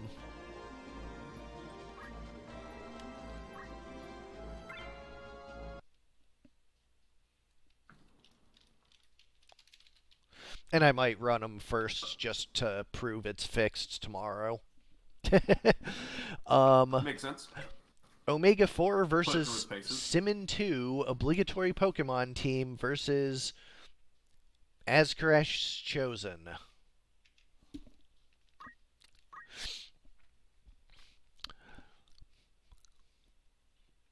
Alright, we have... Hey, is that Zifferbird?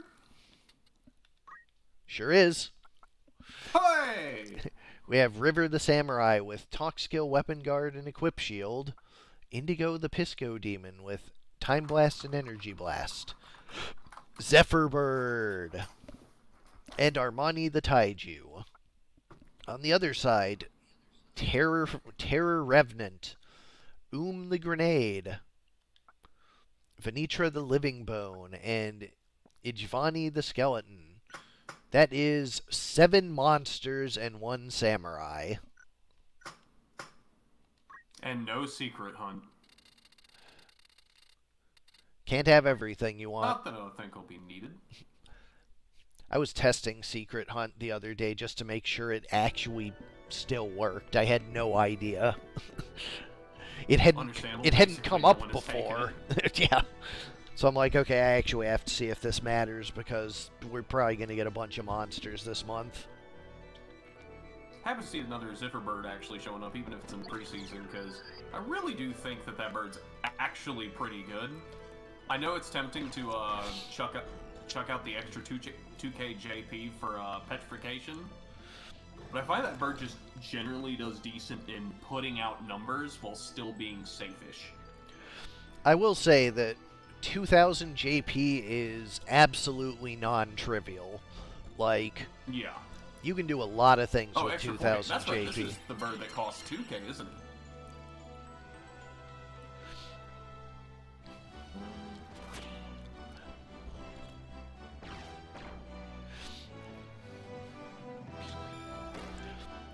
One thing That's right, this is the 2k bird. Yep.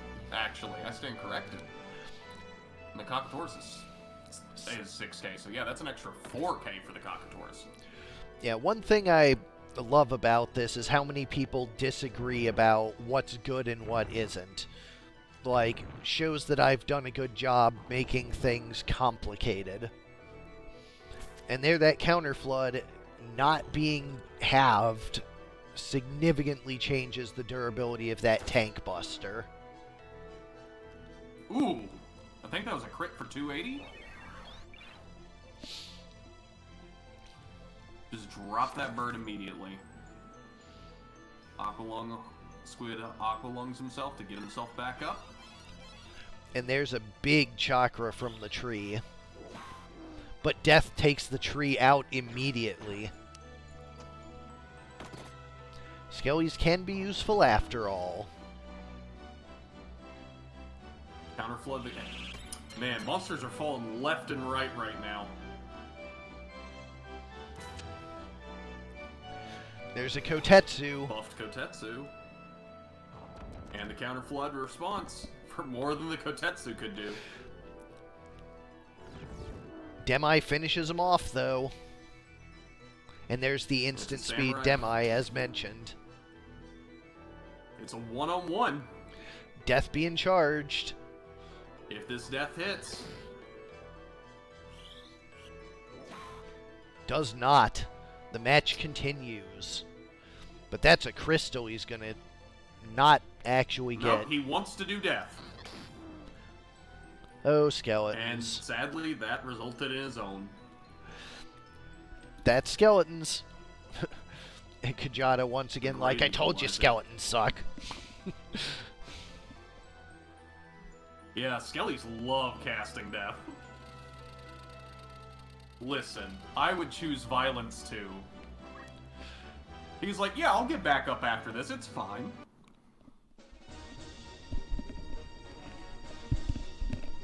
What do you mean the samurai is gonna mid-charge me? That sounds like a problem for future skeleton. Skeleton's only thinking the here and now.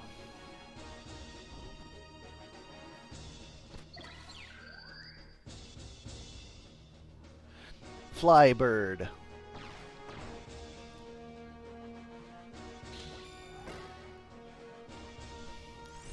Didn't win that counter flood exchange. No? Which, credit where it's due. Throw Spirit does a lot more damage than I initially thought. Here's the Flame, though, and that's a cooked squid. Oh, hey, it's his favorite spell. ×2. If both these land, though. Not seeing a Kiku for a mid-charge. Just kidding, of course I am. That's a problem for later Skeleton.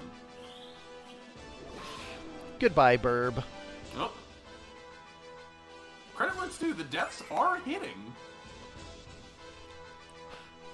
Ooh, a miss on that Spirit of Life. God, that animation. Oh, there's another death. 57% on that tree. If that hits... Will it be the Great Equalizer? Leaf Dance finishes him off. So it is now up to the bomb. We have seen bombs do a lot of damage, but they are not as durable as they used to be. Really think he needed to hit both of the 2 throw flames on that tree. I think he has to hit 2 throw flames on either.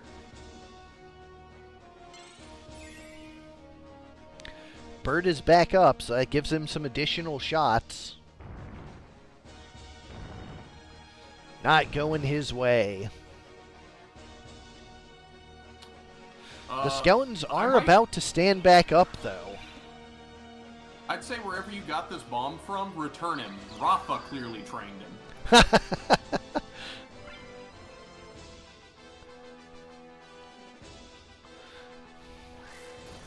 140 Leaf Dance. Moloch, but that would imply someone used Moloch, so...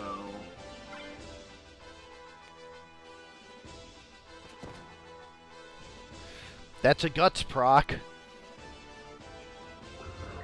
Sadly, I think it's going to be too little too late, though. Yep. Oh! For a moment, I thought it zoomed over and the skeleton was going to get up as the match would end. We do rule those as a victory for the team that that took him down, because only player 2 can stand back up in that circumstance. We've been trying to figure out... Oh, I wasn't aware of that. Yeah, we've been trying to figure out how to allow player 1 to. Nacho and Ziphany have both tried on that for several months and still unable to figure it out. So it goes 2-0 to obligatory Pokemon team. Up next, we have Korremar versus... The skeletons had my heart. Korremar versus Break 3, Ivalus Non-Human Wrestling League versus Waffle and Chicken. This might be the most southern matchup possible.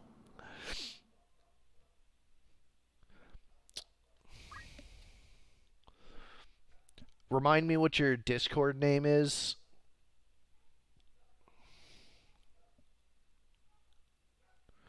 I knew it at one point, I just forget which one you are now. Spring, okay, yes, you were 7th match. It was 4 matches ago. Anyways, for Ivalus Non-Human Wrestling League, we have Hank Brogan, the Minotaurus, Sandy Ravage, the Behemoth, the Overtaker, Living Bone, and Stove Eastern, the Gobbledygook. Okay, I'm gonna be honest. I was like, yeah, these are pretty. They're definitely punny. And then the Overtaker. I assume because they're overtaken with the idea of just casting death. Apparently, it works. And for Waffle and Chicken, we have, of course, Bolton's Hot, Hattie B's, Party Foul, and Big Shakes. Bolton's Hot featuring Punch Art, Meat Bone Slash, and Guts. That's a huge Meat Bone Slash if he gets it off. That's basically a kill if he gets it off. Let's see, 538. Yes, that is enough to kill even the Minotaurus. Hattie B's the ninja with basic skill, weapon guard, and attack up. Weapon guard for that short edge, and red shoes. That's going to be a lot of damage out of that ninja. Party foul the Squire with throw, counter, and abandon. Between the Platinum Shield and the Dracula Mantle, that's a lot of evasion. And Big Shakes the Samurai with Elemental, Catch, and Overflow.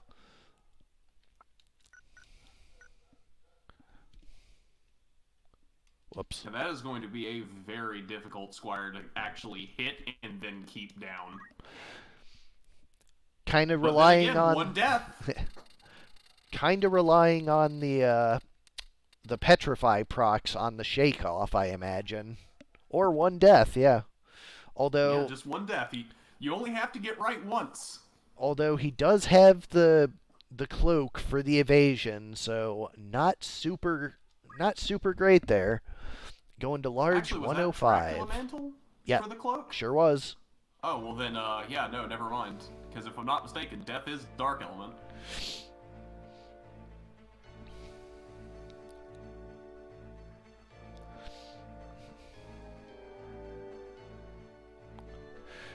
Cover me for a minute. My dog is being way too loud outside at 10 p.m. I gotta get her inside. No problem. Actually, thinking about the Gobbledygook's Mutilate might actually be able to do something there. In the event that, once again, it hits. But we see the ninja come in, get fire blown on her, and Berserk Ninja lives up to being a Berserk Ninja on this map. Straight in and straight down. They trade sharp objects through the air. Sandstorm onto the skeleton for 112, a solid hit, but no proc. Gobbledygook going for the shatter, and did get a break on something. Was not the weapon though, because we saw the blood sword counter back. Life break guarded. This, whatever was broken was not enough evasion to help his teammate there. Another solid hit from Blow Fire. Oh, here comes Death with an 11% hit chance. He believes everyone. Big Shake coming up and saying, quit that. Okay, good. No, nothing froze while I was gone. Nope. Though, this goblin is breaking everything. Good to hear that they actually... 11% death? It's a miss. I gotta say, good to hear they're actually doing something. Yeah, the Gobbledygooks broke on the Squire and on the Samurai.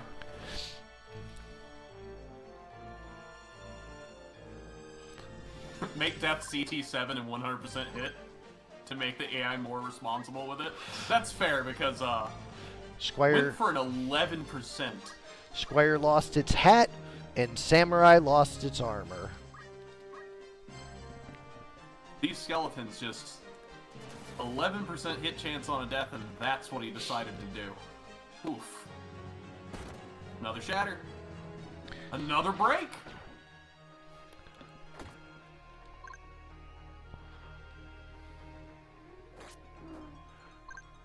This time it was the goblin that was broken. Just a bag and a ring.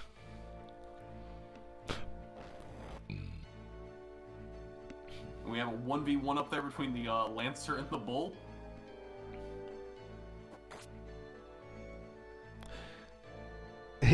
Squire interrupting.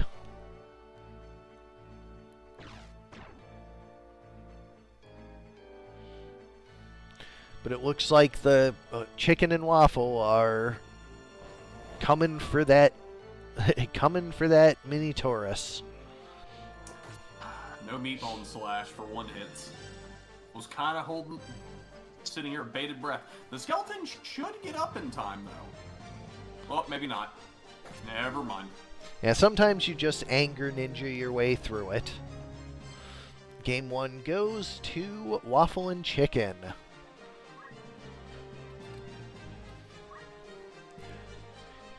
It's always so difficult for me saying waffle and chicken when I'm familiar with it being chicken and waffles. Yeah, I was sitting here questioning it for a minute. I was like, wait a minute. It's all part of the storyline. Get ready for the comeback. Storyline. Here's a map I'm sure people know very well. And that's an action I'm sure everyone knows very well as the ninja runs across the entire map to immediately get just destroyed, probably. Yeah, 11% death. Come on! Skeleton's feeling lucky tonight!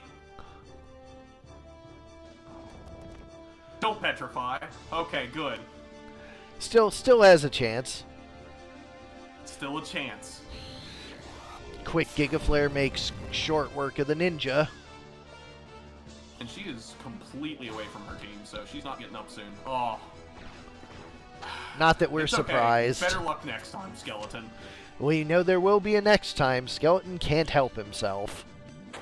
Yep, Geomancy, proc chance higher. Berserks? I don't know if that was the play, my friend. Depends on if he's the team's reviver or not, I guess. I don't believe he is, but I could be wrong. And there's the Petrify. The Skeleton now getting to sit for eternity and wonder why the fates have betrayed him and gave a 20% to her, but not to him.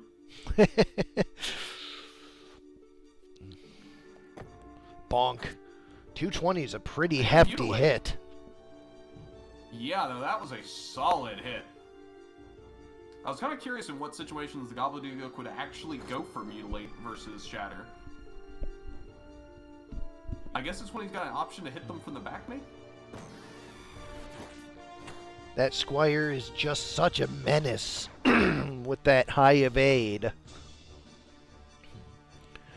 Now the 1v1 between Hank Brogan over there and the Lancer. Ninja crystallizes.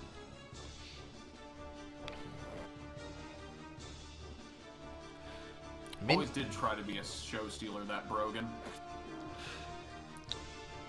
Not able to get a life break off before he's taken down. And it is once again a 3-on-1. No Petrify here, though. I'm assuming the Petrify chance is 20%? Yep. Makes sense. Oh, and a miss on that. Well, they gave it their best, but, you know, they brought a jobber with them, and that doesn't help. Goes to break 2-0.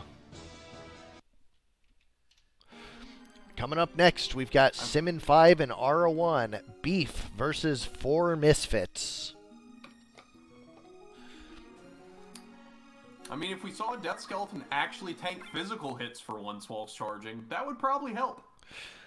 Yeah, the names definitely landed, Korremar. You absolute madwoman. All right. For Simmon 5, Beef, we have Flank, Shank, Chuck, and Round. Squire with... I guess we found the beef. Where's the beef? Squire with Item, Dragon Spirit, and Equip Armor with an E2 and all that huge armor, 482. This Squire is going to be near impossible to take down. And with protection from Charm and Confuse... Fortunately, no offensive ability whatsoever on this Squire, so it is only a pocket healer. Shank the Knight with E2 again, Dance, Auto Potion, Magic Defend up, Move HP up. What an enormous body on that Dancer. Chuck the Knight with Sing, HP Restore, and Guts, and the E2. I think I see the theme here. Yeah, I was just thinking that myself. And then there's a black chocobo here for some reason. Why not? On the other side, I mean, could have been a bull. On the other side, the 4 Misfits. We have Enough Talk, the Squire, with Ragnarok and Red Shoes. God. I don't remember what Ragnarok's proc is. I assume it has one because he has Overflow. I will check that out for you while you keep going. Kaboom the Squire with a Materia Blade with Black Magic, Counter Magic, and Magic Attack up. And Ragnarok might see some really good use here. Death. better than skeletons. Let's talk about it. Definitely. The Squire with a Stone Gun and an Escutcheon 2, thanks to Equip Gun, with Talk Skill and Auto Potion. And 50 points the Squire with Item, Counter Throw, and Equip Armor, with Lava Bolt and a Venetian Shield. Not really sure I understand the Diamond Armlet when we have a Lava Bolt, but hey, Aura does things. We will go to large map 87.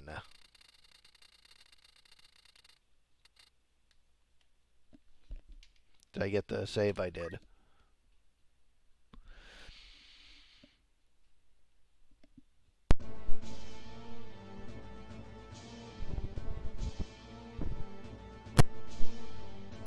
Ragnarok is well suited to this match. What is the level skip off of? Weapon power. Just weapon power? Yeah. Yeah, like I said, just Aura doing We'll see what Aura they're cooking. things.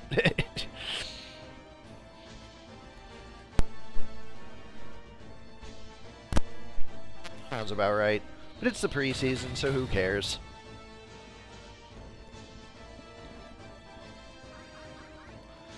I mean, knights don't dance. They just can't.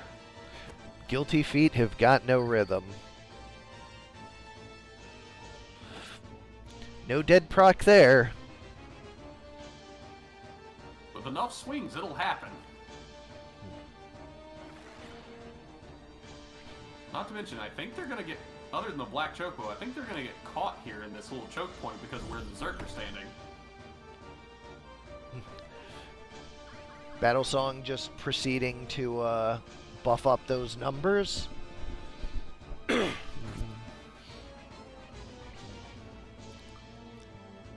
Dancing Knight refuses to perform for her team's pleasure. She's on strike currently. In solidarity, I guess. Well, the Bard is thinking she's just being a pain right now. It is doing theoretically his best. possible, because anything is possible. It's just Oh, there it is. a You just massive... had to call her out. It is just a massive pain to do, Omega.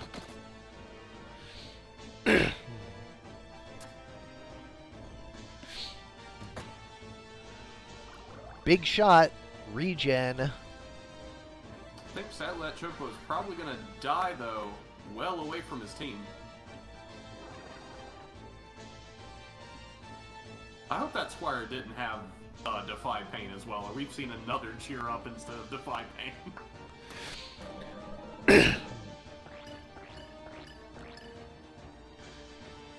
Don't move in a poison.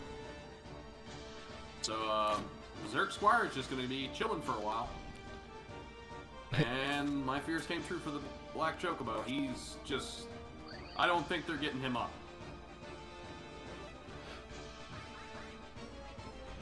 Well, that Squire down in the water is actually decently close.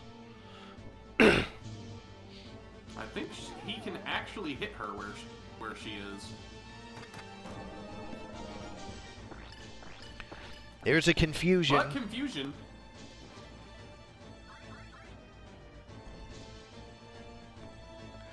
I feel like this is just the better version of Aura's dancers from earlier. And fittingly taking on one of Aura's teams. Oh, that's a stop. That's no good. That's the only one that has revival on that team. Slow and a don't move. These nameless dances are stacking up. Not to mention, these battle songs, I'm sure, are going to start stacking up real hard. Dance in front of the confused berserked unit. Just show him dominance.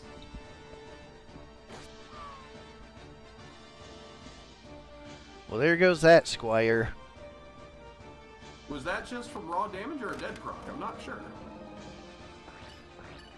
Nope.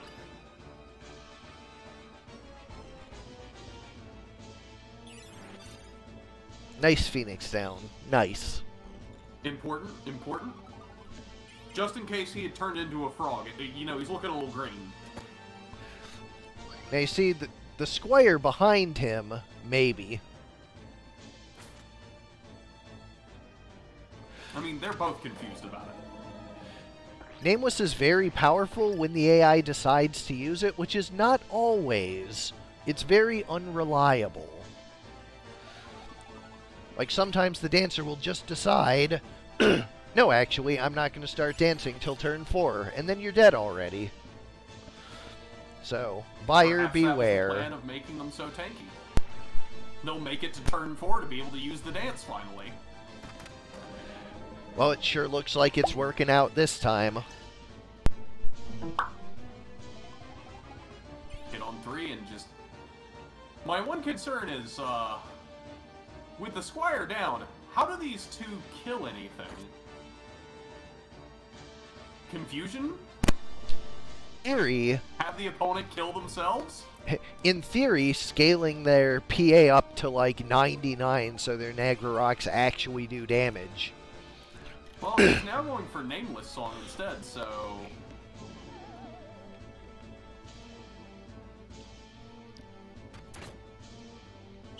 Her currently trying to tell him to shut up, finally, and he says no. Oh, poison. Poison also works. That's true.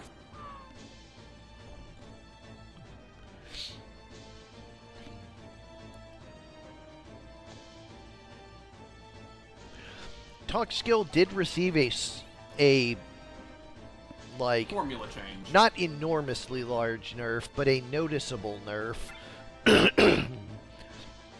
And using it on a unit with 6 MA is going to see a huge reduction in how often it lands. But, as you say it, it happens immediately. Well, it's going to happen if you do it enough times, but...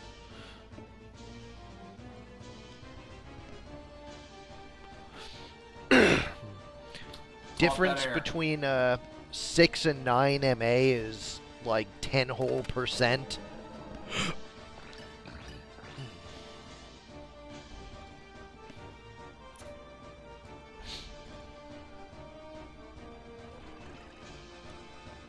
Talk skill as a whole kind of either has to go on a mage or requires you to invest into it now. Although... to actually get good results out of it. Consistent results out of it would be the better way to put it. Knights and Lancers do have pretty weak initial MA, but they do have a lot of good MA gearing options. But that does come at the cost of HP and other better gear options, potentially, and confusion for a kill. But re-raise kind of undoes it. And she's going to sleep. Nap time. Or Squires might just pull this through because the Bard and Dancer don't know how to kill. Especially staring down those Ragnarok dead procs. And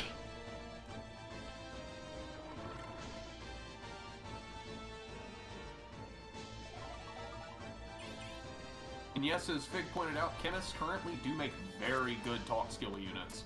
Especially considering the item with talk skill is a pretty decent combo. Makes them a very impressive supportive threat. Diamond is only 3 MA though. You can get 6 with Mithril.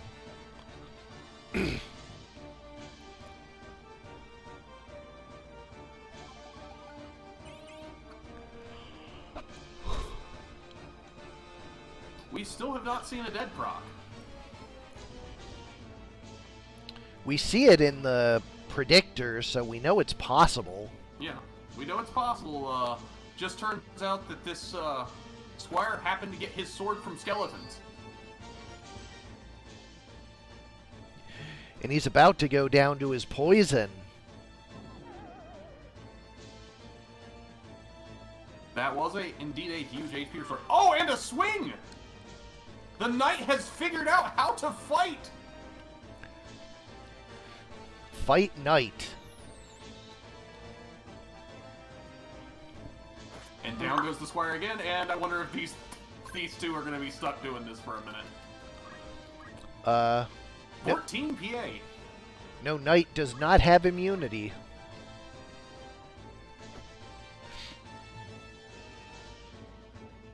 Well, this song and dance is going to go on for a second. Oh, sleep wears off. Knight is finished singing. Nice regen for the woken dancer.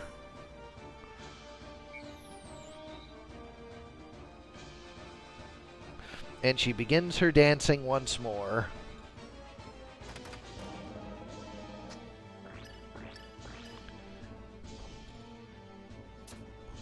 Slow means there's... Oh, wait. I stand corrected. And there it is. The dead proc. Maybe a minute, Simmon. Man, that was a hell of a shot. I honestly didn't think that was going to hit.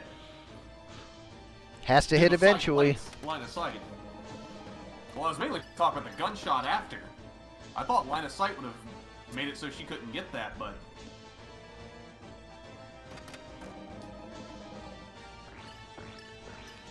Dancer against the world. The Squire is confused. Technically, he could turn against his own team and kill them now.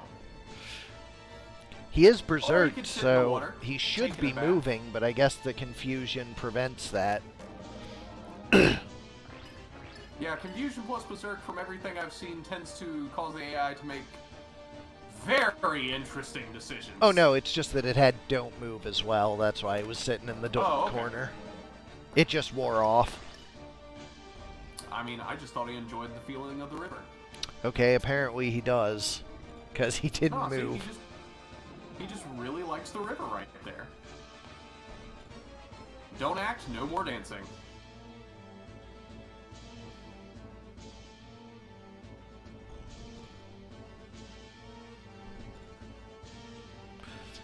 Finally curing, oh, no. Confusion is not No, it was on the heal. silence, not the confusion.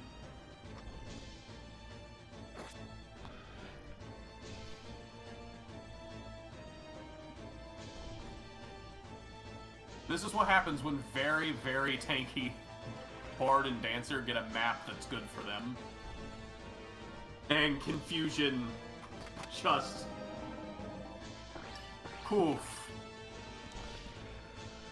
Ah, you guys. True, only one revival that goes down super quick meant that, yeah.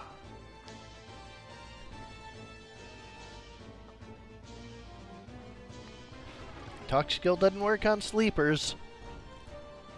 Actually, thinking about it, maybe instead of a Black Chocobo, a Black Goblin would have been pretty good on this team. Would have been more likely to stay with the team and give the team a second reviver.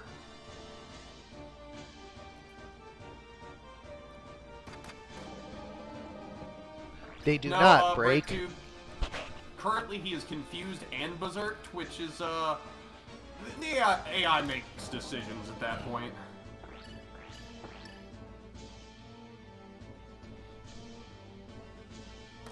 Yeah, it's the Yeah, find two confusion. revivals to be safe. There's a poison. Oh, and a sword swing.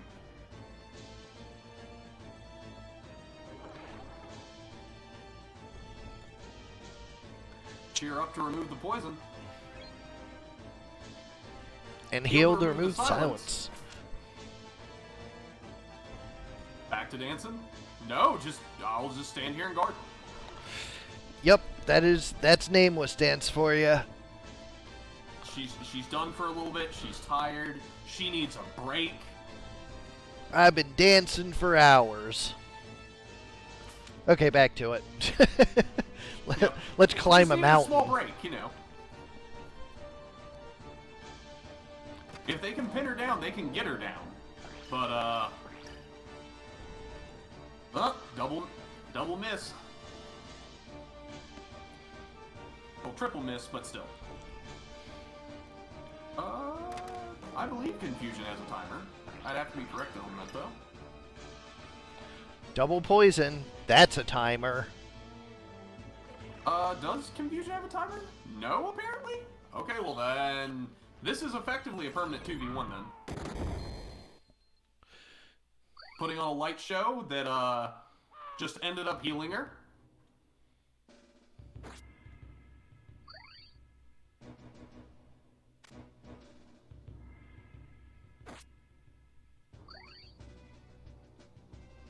I can see Confusion having a timer. Just give it a very long one. That doesn't look like a draw to me, Ara. Oh! There we go. Yeah, no, this is over now.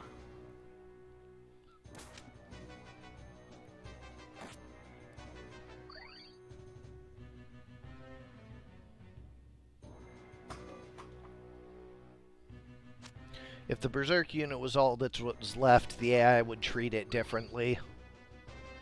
Yeah.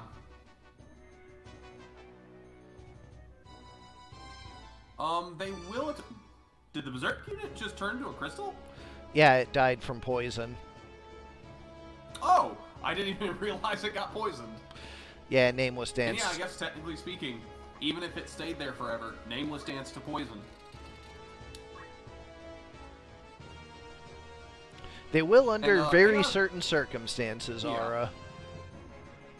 Yeah, very specific circumstances they'll attack confused or charmed units, but usually requires them to be able to see a kill. Usually. Sometimes they get squirrely and just decide they feel like it. That infamous 13% for anything to happen.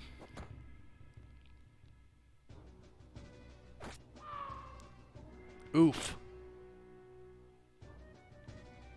The Reviver goes down on turn 1. RIP. It's okay, the song and dance with their faithful bird, they got this. Spoiler, they did not got this. 4 squires took the first round. With a death sentence. Oh, Jesus And a Christ. dead proc, they're tired of fighting this troop. They just want out of this match. I think that was a no bonus damage crit as well, if I heard correctly.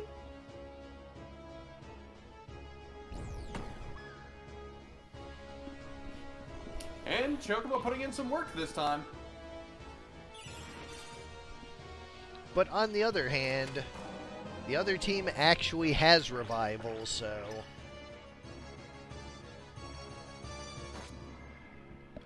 No 3 in a row, though. You only get 2. I mean, 2 was plenty. Yeah, very big difference. Yeah, let's dance beside the guy with a sword that can instantly kill us. Sounds like a plan. And let's make sure he can't go anywhere while we do it.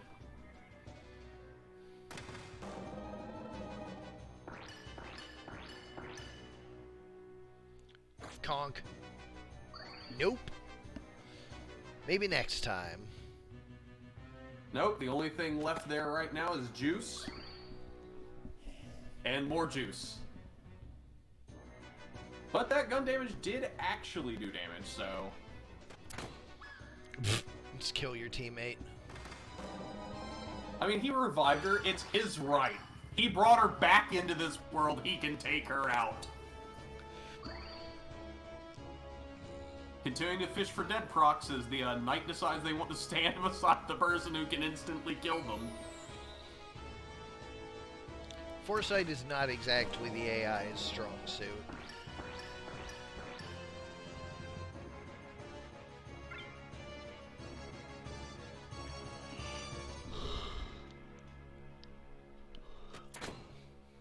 The truly crazy thing is somehow this knight wins 4v1. It would take a lot of Takes the don't crystal. moves and poisons. Just lands 4 poisons and 4 don't moves back to back. Mixed with some confusion in there.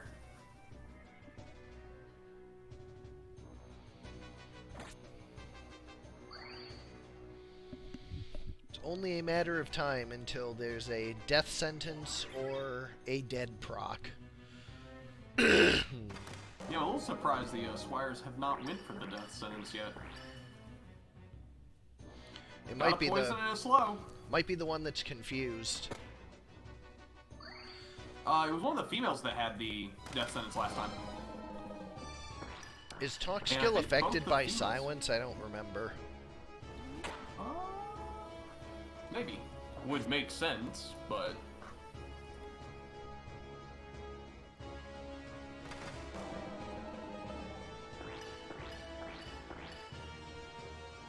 I think it might, though.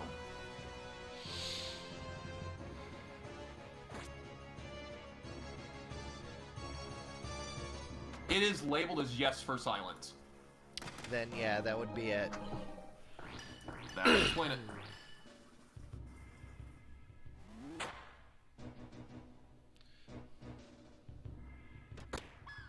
Night goes down though, and there we go. the 4 Misfits take it 2-0.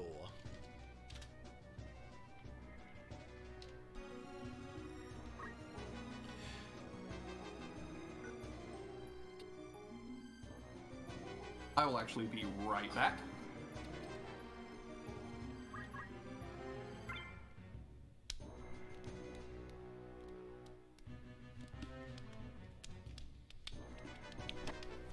We go to Hero 4 versus Break 4, Planeteers versus Counter Mail.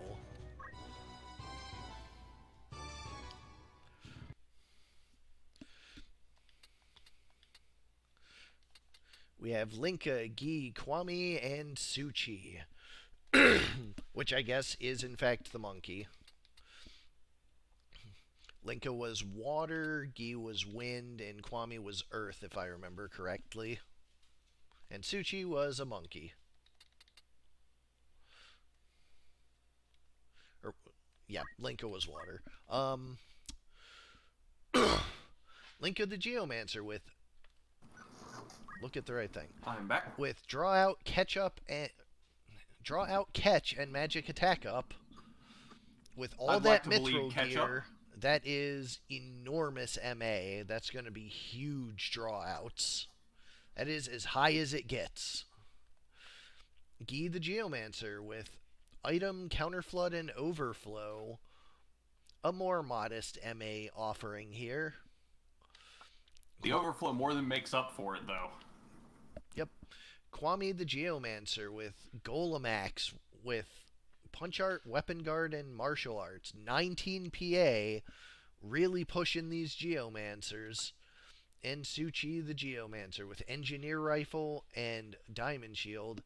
And Leather Hat, you don't see that one a whole lot. With White Magic Counter and Equip Gun. Also move HP up. On the other side, for Counter Mail, we have Tuta Nota, the Ninja, Double Ninja Knives and Angel Ring, Dragon Spirit Guts and Basic Attack. Posteo the Sage with Elemental, Counterflood, and Overflow. Hubspot the Lancer with an Escutcheon and 2 swords, the Speedy Double Punchy Lancer with Counter Throw and Punch Art. And Proton Mail the Summoner with Time Magic, Weapon Guard, and Short Charge. Every time I see 2 swords and 2 fists, I just like to consider, like, 2 swords, 2 fists, and with a shield, I just like to think they're punching with one hand and shield bashing with the other. Yup. I mean, you got a shield in one hand, so might as well use it. It is a blunt instrument.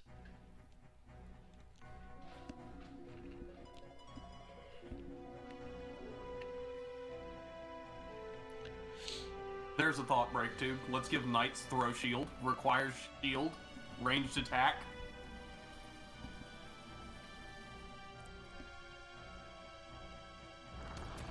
Local Quake to start it off, but no Confuse.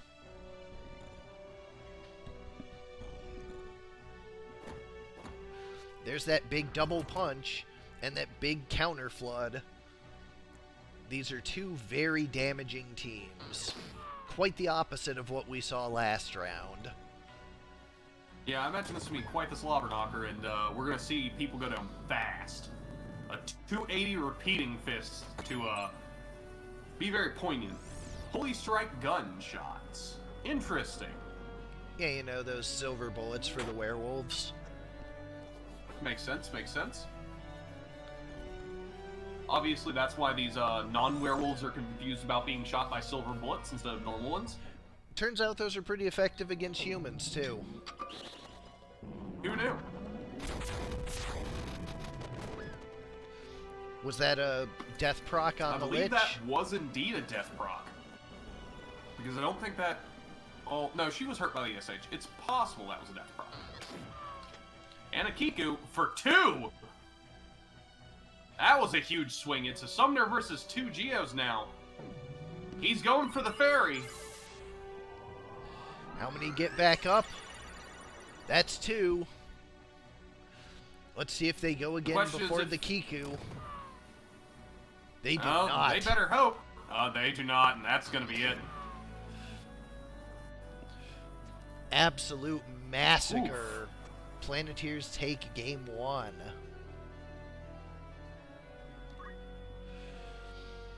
We go to small 23. Geos go burr. Yep. Burr.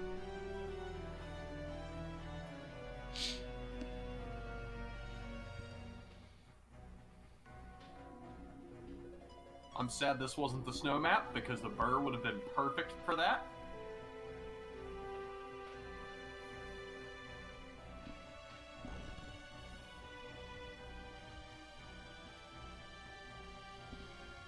They're lining up, and we saw Kiku. Oh, no. Oh, this is gonna hurt. Oh, this is a Hell Ivy. With a triple stop proc. Oh! Still hurts. And then the summoner decided to line up with him. Well, that and we just got happened. The foreplay. So, how many clock ticks was that? Does that beat our record?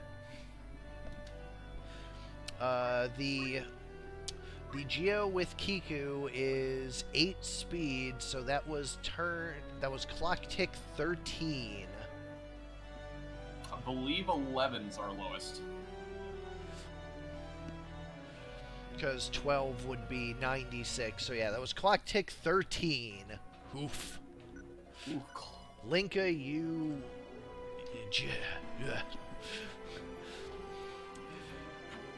We go next Or I'm calling for the run back.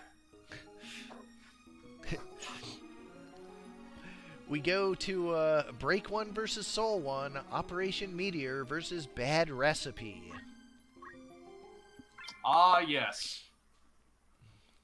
We've seen 4 Squires. We've seen 4 Geos. But what about 4 Chemists? Oh boy. The most used class, the most used job. Hero Yui King Behemoth for Operation Meteor. Duo Maxwell the Bloodstalker. Chang Wufei the Grenade, and Troa Barton the Red Chocobo. I believe those are all Gundam references. It's been a minute since I've seen Gundam. On the other side, we have Bad Recipe, One Fast Blue Boy, Alchemical Nuke, Old School, and Song of Chemists. Fast Blue Boy, 12 speed with Time Magic, with Guts and Weapon Guard. The Nuke with Summon Magic, Dragon Spirit, and Short Charge, and inexplicably no accessory. This is the second no accessory character we've seen. Old School the Chemist with Arrow Guard, Equip Gun, and Snipe, and Song of Chemists with Sing, Damage Split, and Equip Armor. I'm blaming this on I must have forgot to hit save. Oh well, I don't know what I put on them originally. Oh, this is your team. Yeah. That's why I was like, wait a minute, I know I gave them something. Well, oh well. Yeah, we caught Ara's when we were going through them. His was on a main tournament team, and we're like, what do you want to put on that? I'm pretty sure she had like Orichalcum and something for more MA. If I had to bet. Well, let's see. She's got summon magic. Yeah, that does seem like a magic gauntlet sort of moment. Yeah, I think it was Magic Gauntlet and Orichalcum, if I'm not mistaken. Yeah, that looks more like a unit. Whoops. That's not what I wanted to do. Not sure how I made that mistake. These things happen. How many mistakes do I make in the average month?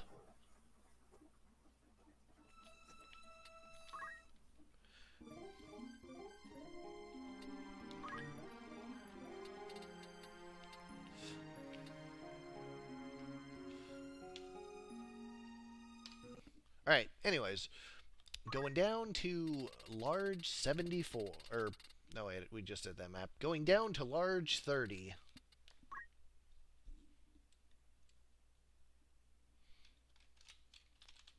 Planeteers would have been in the main tournament had Hero not been randomed. So, the luck of the dice saved you all from that fate. I'll be honest, I'm really happy it did. There's a couple units on that team especially wouldn't have been happy for. But we got the 4 chemists going. Come on, boys! Hero makes a good point. Saved this month. Safe for now. Do note that next month is a small change month. So the format will be only emergency edits for things that were way out of control.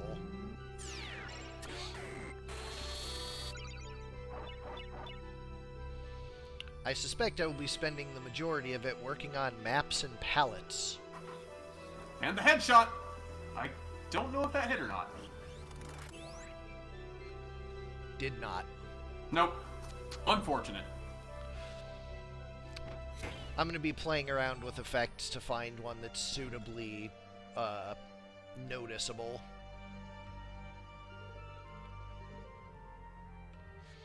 Going for another headshot!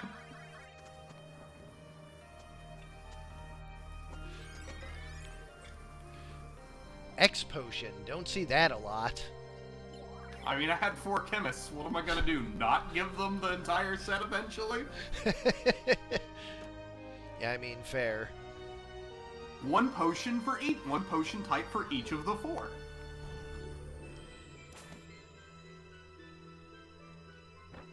Huh. That's super weird. The damage prediction is still, thinking it has defense up plus, but... Oh, I know why. I know why, okay.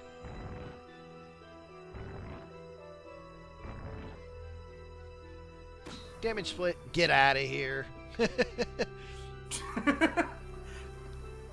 Thankfully, that was the tanky chemist that he decided to hit with that. Anyone else would have been dead without question. Yeah, that was a really big hit. Mega potion on self and run away!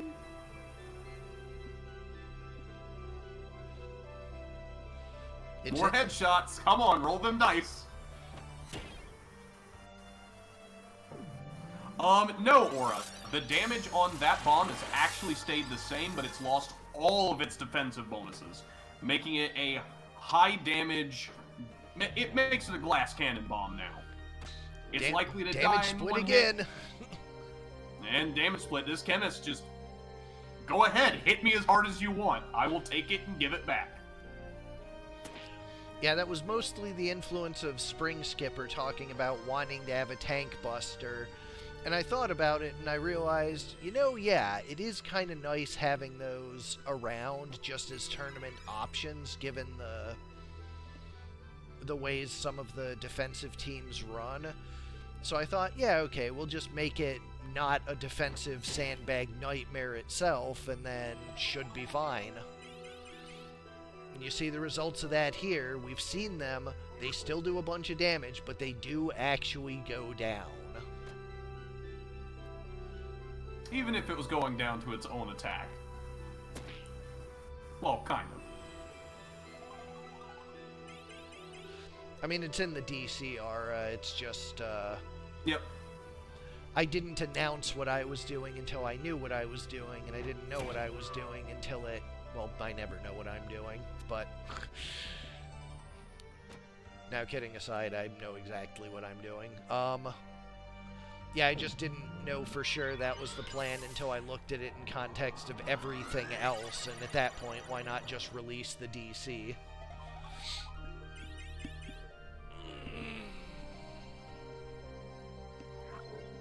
The chemists have managed to get 2, but seems like they're stuck doing what I kind of predicted they would.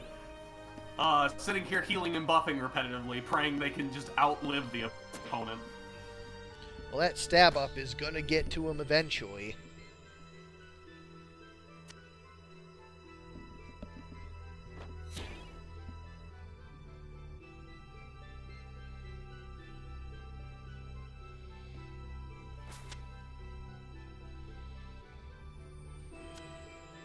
The old school chemist going for another headshot. Landed that one. You know, I originally thought... Oh, there we go. I originally thought, I'll give him a headshot. He probably won't use it too much. I stand corrected. I forgot I got him from the graveyard. But hey, it hit. Yeah, those are starting to scale out of control. That behemoth is going to be a problem. Interestingly, no headshot decided that time. Yeah, it's like, oh, let's just hit him normally. I'm sure, it'll be fine. Why don't you stand there and let us shoot you? And tantalizingly close to 2 crystals. Nameless back-to-back. Another spell being charged. Paralyze, if I had to guess.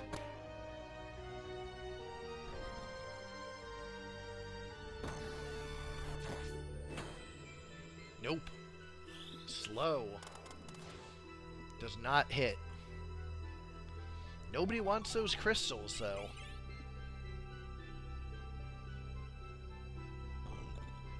You're allowed to take the crystals. No, they're for decoration. They look nice. It'd throw the feng shui of this map off. Also, has our singing chemist gotten a turn in a while? Yeah. He just doesn't want to revive her, I guess. I think that's the one I have with Phoenix Down. But now I'm questioning it. Well, regardless, they'll sometimes wait until the number is lower. Okay, makes sense, and just confirmed Song of Chemists is indeed the one with Phoenix Down.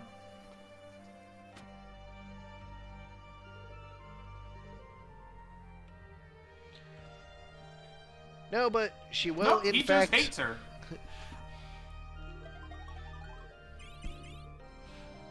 something the patriarchy.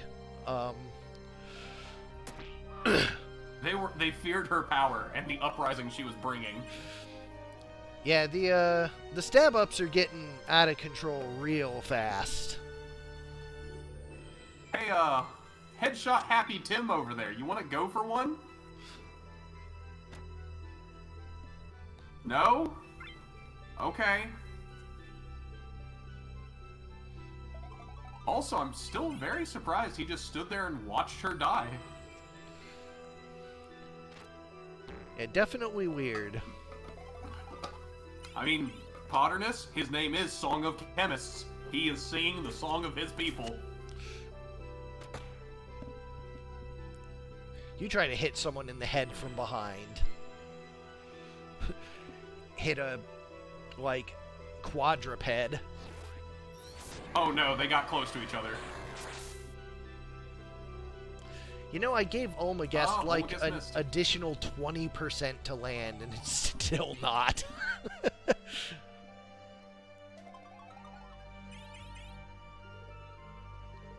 Guys, you can kill this behemoth anytime you want. Come on.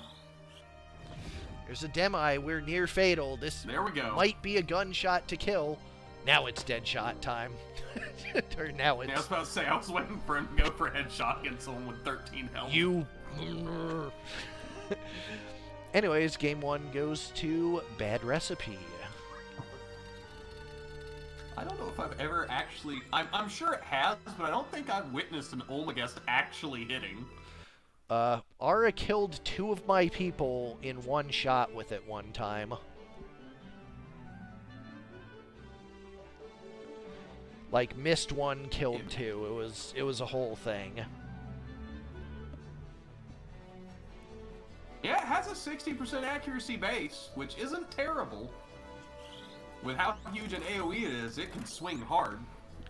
It was 40 last month. I gave it an entire 20.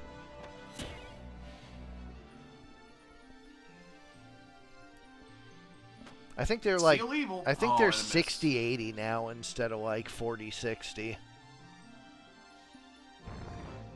Oof. That's a big hit. Curious why that did 432 and last time it did 300. Oh, it's in the same unit. Well, no, that wasn't the same unit. That's why. Never mind. That's the gun unit he decided to put down. Which, I mean, fair. He tried to shoot him and turn him to stone, so he decided to bake him. You really didn't have to move beside the guy to use an ambrose on him, my friend. You do have throw item innate, all 4 of you. But, you know, sometimes they just really want to get up close to them. Group hug. Group hug for the bomb. God, you're still staying next to each other. It's okay, the bomb got don't moved. Narrowly avoiding death.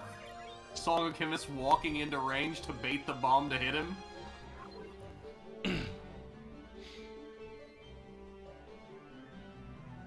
While the other 3 try to kill a single chemist.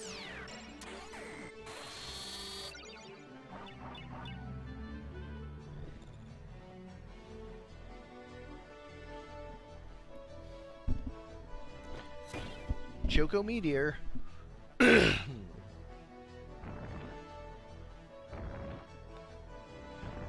Nope. Just the one. Do we see just the one? We do not see the reaction. There's the Seal Evil. And, well, the Chocobo can Choco Asuna that, so he's not out yet. Not out of the woods yet. And the fast blue boy is, just running around throwing potions on himself, screaming in terror. I mean, wouldn't you? Look at what's on the other side of the field. True. Behemoth and a Tonberry and a red Chocobo charging at me, and meteors keep getting dropped on my head. I'd probably be screaming as well. Maybe less potioning, but definitely more screaming. Definitely more screaming, and hopefully at least as much juice. Stab. Damage split is, you know, the stab up was kind of rude.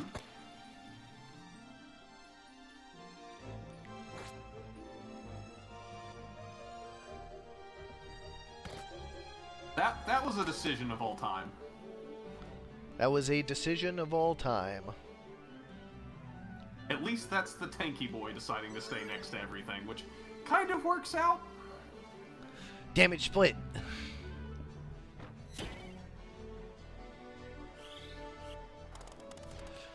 No slow. Headshot for the Chocobo. Oh, here comes the Omegast. That does get a double hit. It does land. But not a lot of damage because he is not very hurt.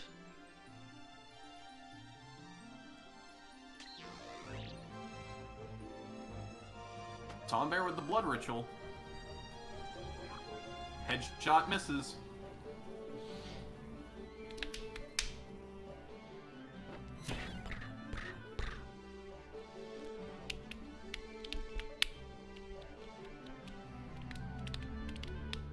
We got a summon coming out. There's Cyclops. How much does it do? There's the Clops. Down with the Tonberry. Down with the Tonberry and 215 to the Behemoth, so not bad. Behemoth is in a dangerous spot, though. Although probably does not live to see to exploit it. Chocobo. But is in the optimum Omegast, and Chocobo just came over finally. Book finishes him off. Read him a bedtime story. I don't think there's anything on the opposing team that this helps against, but whatever. Does defend not reduce damage from all sources or only physical? I was thinking the reflect, not the defends. To be honest with you, it's there for the reflect and the defend, so I was like, they're probably going to take a lot of damage anyways, so defend might help. Defend won't save you from 3 flames straight to the mouth, though. Yeah, sometimes it just stacks up. And that's why she has high out there, so hopefully next turn she can parry. Though, with that bomb right there, she might not make it to next turn. I don't think Bomb can reach her from there, and he just got don't move. No, he just don't move. Just barely. Oh, no, he can. But will it hit? Sure doesn't. Not this time.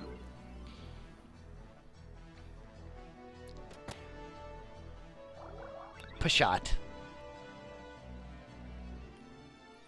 Must not have had time to go for the headshot. It's a big spell being charged up. What's she going for? It's definitely Clops. I can guarantee you it's Clops. Because that's the only one that she knows. I believe that is the only offensive spell summon she knows, is Clops. I was like, she's either going to burn her entire MP pool on Clops, or she's going to die trying.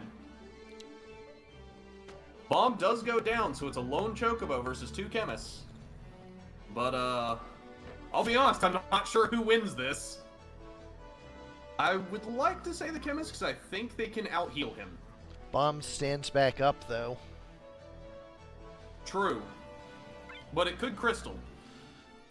It is the one that... if the bomb stands up. It is the one that is not immune, yes.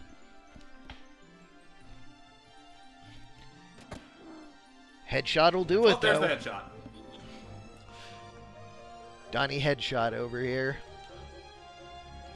2-0 bad recipe. It's okay, Break Tube. He missed like 5 of them in round 1 on that Chocobo. Up next, we have Simmon 7 versus Love Card Magic 1. Random versus This Is a Terrible Idea. These are 2 very awe-inspiring team names. I cannot wait to see them.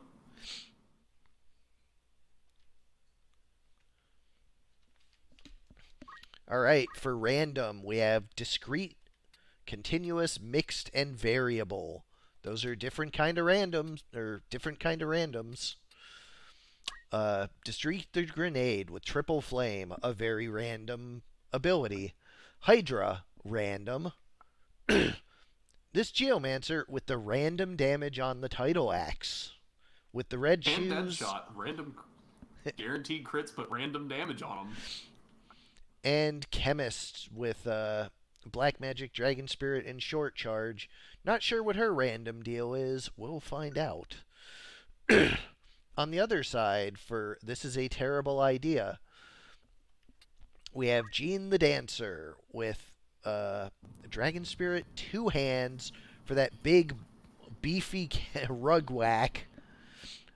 On the other side, Sancho the Squire with Lava Bolt, Auto Potion, Item and Throw Item, and the E2 for durability. Krusha the Samurai with double Murasame, Hamido, and Precision. And is that a double headshot? It might be. And Killer the Ninja with Snipe, Regenerator, and Attack Up. Or no, this might be the one with the dead shot. Either way, shenanigans are about to ensue. Double headshot sounds like a hilarious idea. Go into the public cemetery to start it off.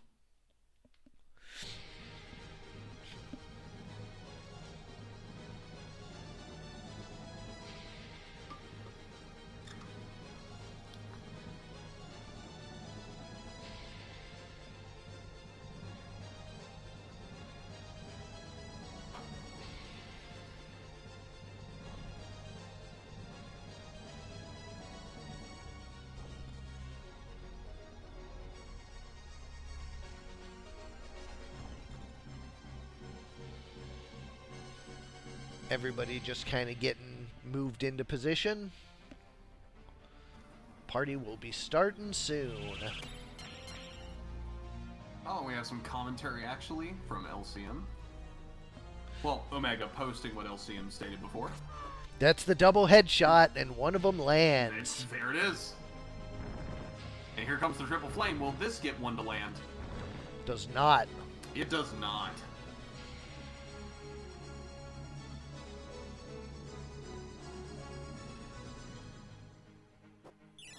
How it's intended to work: Dancer uses Nameless Stance twice between turns. Someone gets close, she 210 rug beats. Samurai murders stuff with Time Strike for 578. Speaking of murder, there you go. And a Hamido. And The Hamido up against the Berserkers. Hamido doing his job.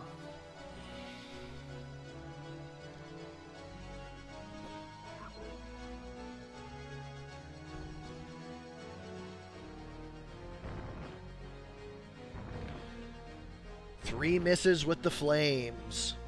Not getting good randoms this time. But a nice little explosion heal for the bomb.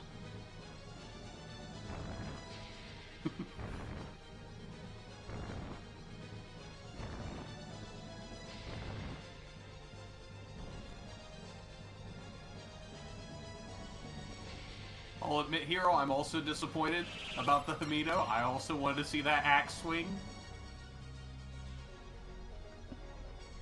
But he chose the wrong target. Maybe the Squire will, as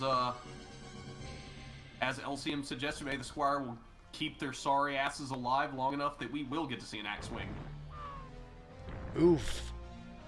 There goes the Samurai.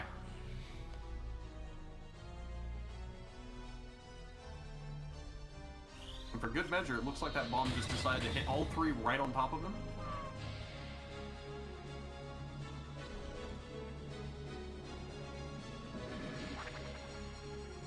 Oh, actually, my bad. The Geo's red from Berserk, not from being on the red team.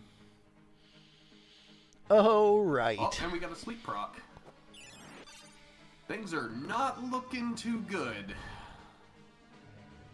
For, this is a terrible idea. The name almost prophetic. I mean, to be fair, who could predict getting put to sleep randomly there?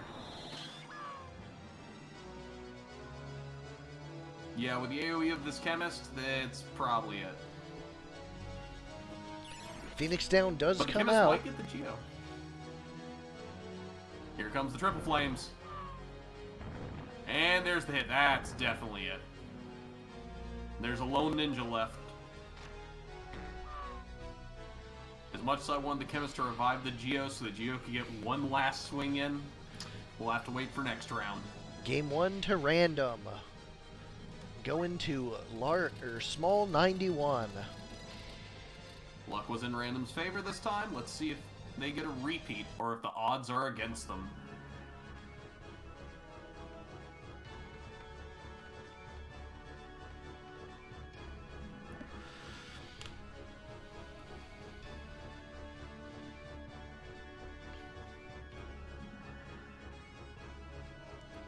Maluda's Fall.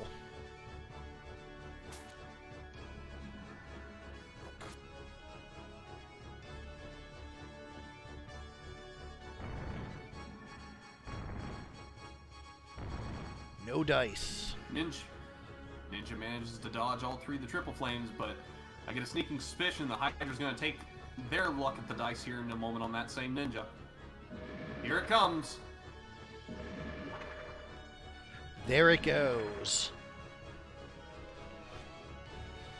The Ninja's showing they can beat the odds currently, but can they beat an axe to the face? Well, they lived it, so we'll take it. Can we say they probably won't live the Dark Holy. they do not? Unfortunate. But 4 for 1. Double time strike. Guard and a miss.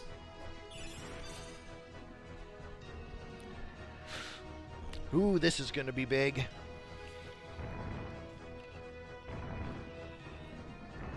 Just kidding. Broadside meat barn.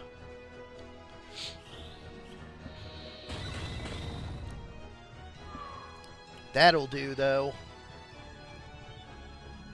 Got that ninja right back down. This chemist actually putting in a lot of work for her team.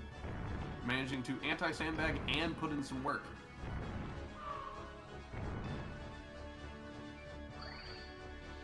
Samurai goes down and does a lot of damage to that squire. And the Geo's finishing it?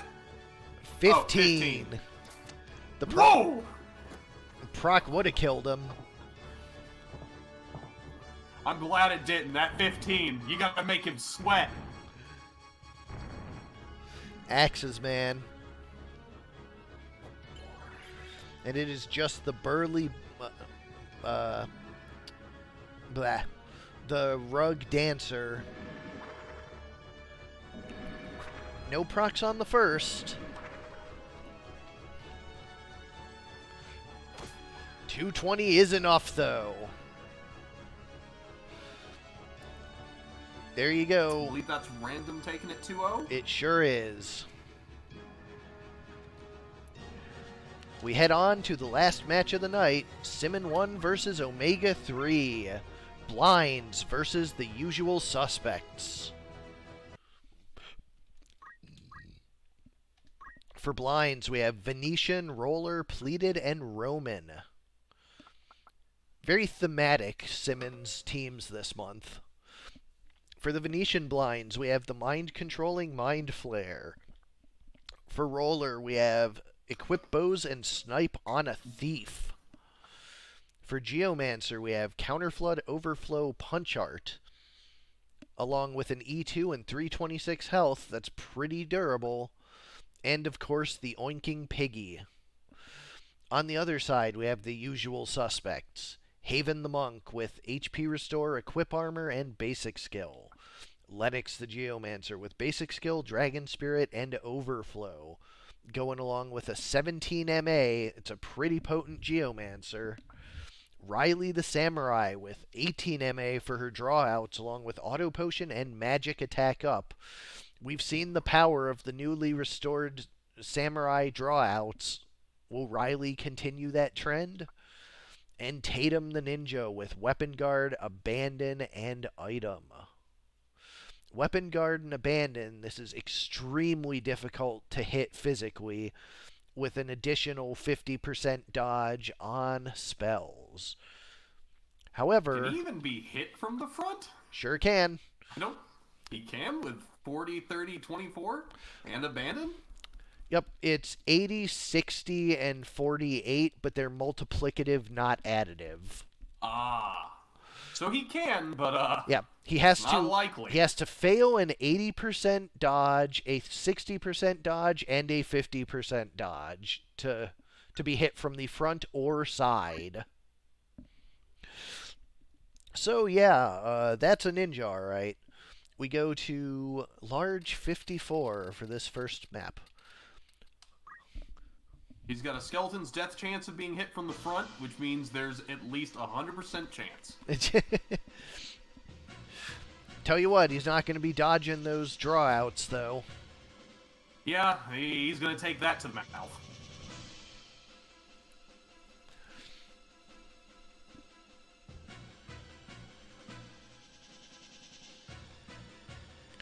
Oh, he's presenting himself as a target, so that's a start. Can't dodge a thief, though. Aqualung for 52 is guarded, though. The 48% evasion of the mantle coming into play. Snipe on the Thief is something actually I even considered when I was making teams, because I felt like that would be really good with a Snipe bow thief. High speed, good range, concentrate. This is the preseason cup, so your match is definitely not until tomorrow. This is only the teams that were eliminated for being too many teams for one person. So no worries, Cup. Yours will be tomorrow, and you'll get a chance. Well, to not watch it then. necessarily tomorrow, because Well, true. there's 32 matches in the first round, and we do 12 a day, so it'll be in the next 3 days. Yeah, you'll be Yeah, match 20 will be second stream. day after tomorrow.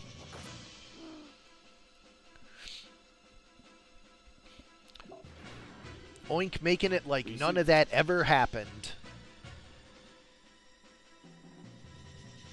I gotta say, Oink is one of the stronger support skills on the monsters. Sure it's is. just so useful. Especially on such a low-cost monster.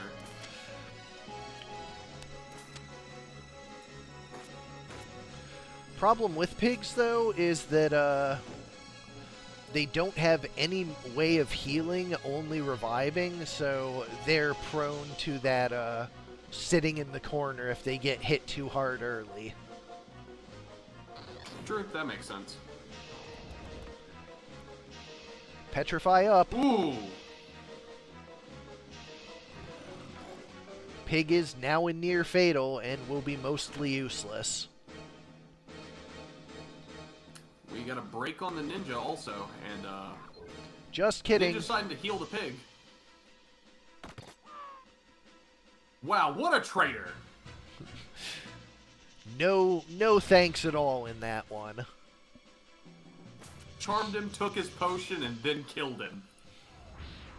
Absolutely ruthless. Secretly Ganon.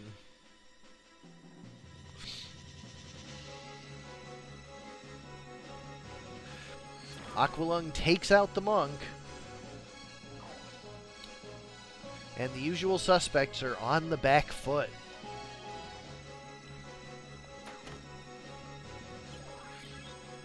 I will have to give, the pig punch is pretty adorable.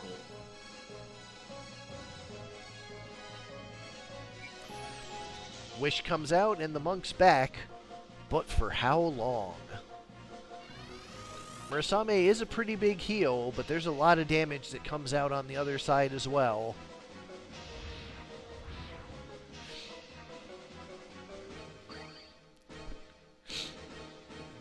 Geomancer mostly spins her tires, but that's an enormous Aqualung to take the monk back out.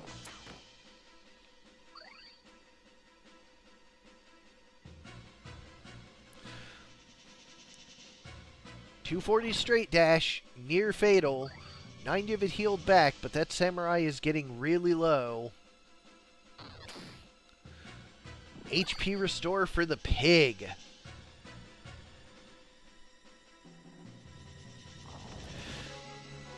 Carved model not getting anywhere. Yes, Fig. I was going to do that this month, and then I didn't. Because it took too long to do other things. I had a sneaking suspicion that was the case. Yeah, that's usually the answer of why something's not done, is because timing is hard.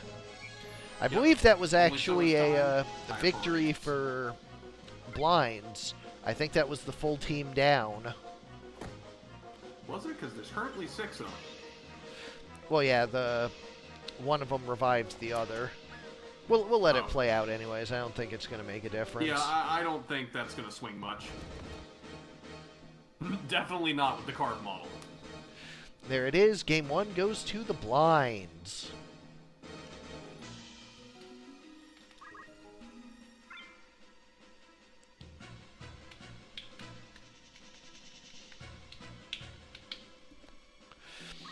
One thing that I did consider, though, is that, like, with an increased prevalence of Hamido for Berserkers, maybe actually having one that is not Hamidoable is still desirable.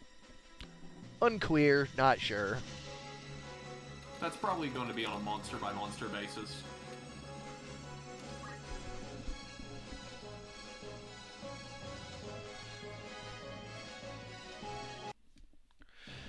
Because it may also be worth some of those attack skills being still attack skills, but they serve a different function. Let's go to the correct one, 53. Such as, if I'm not mistaken, Morbals, their tentacle hits 2 range now, doesn't it? I don't or am know. I incorrect by that? I think the tentacle attack gained 2. I don't remember. I know it was talked about. Tentacle does indeed have 2 range now. Or home. Wait, no, it has 2 vertical tolerance. My bad. It is still 1 range at the moment. Armor break, goodbye armor. Aqualung is guarded though. Monk That's coming true, up That's with part of the reason also I mentioned attack skills that have some other capacity to it. carve model here, near fatal for the squid and big damage to the pig. Chakra stands the squid back up, but that's still a lot of damage, and it's about to get... Here. Just Kiyomori. That was very disappointing of the samurai. As I imagine she could have put in quite a lot of work if she decided to go for offense. But here comes a counter flood with a double petrify. Oof. And a charm on its back. That is real bad for the usual suspects. Well, the charm got taken away at least, but No, it didn't. here comes another 2. Wow, this turned around very quickly.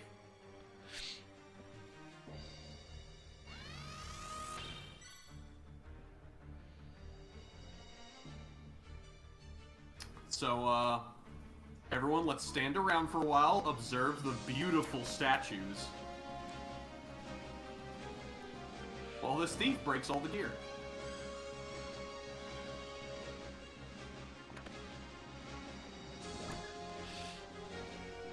Oh, wait, and there goes Samurai. Credit where it's due to this team, they are at least killing the charmed units. Pig's had enough. Thief, however, decides to prolong it for a minute. Well, you know, he just wanted to make sure she didn't have anything left. And, even got a nice pig statue while we're at it. And there you have it. Blinds take it 2-0. And we had for a preseason, pretty uneventful run. Just a couple of quick fixes and a new realization on a couple of them. So, I'd say successful day. Thank you to both. I'd say so. Thank you to both Hero and Soul for being here with me, and thanks you all for entering teams and being here with us. Really looking forward to seeing what the real teams bring. I will see you all tomorrow. Have a great night, everyone.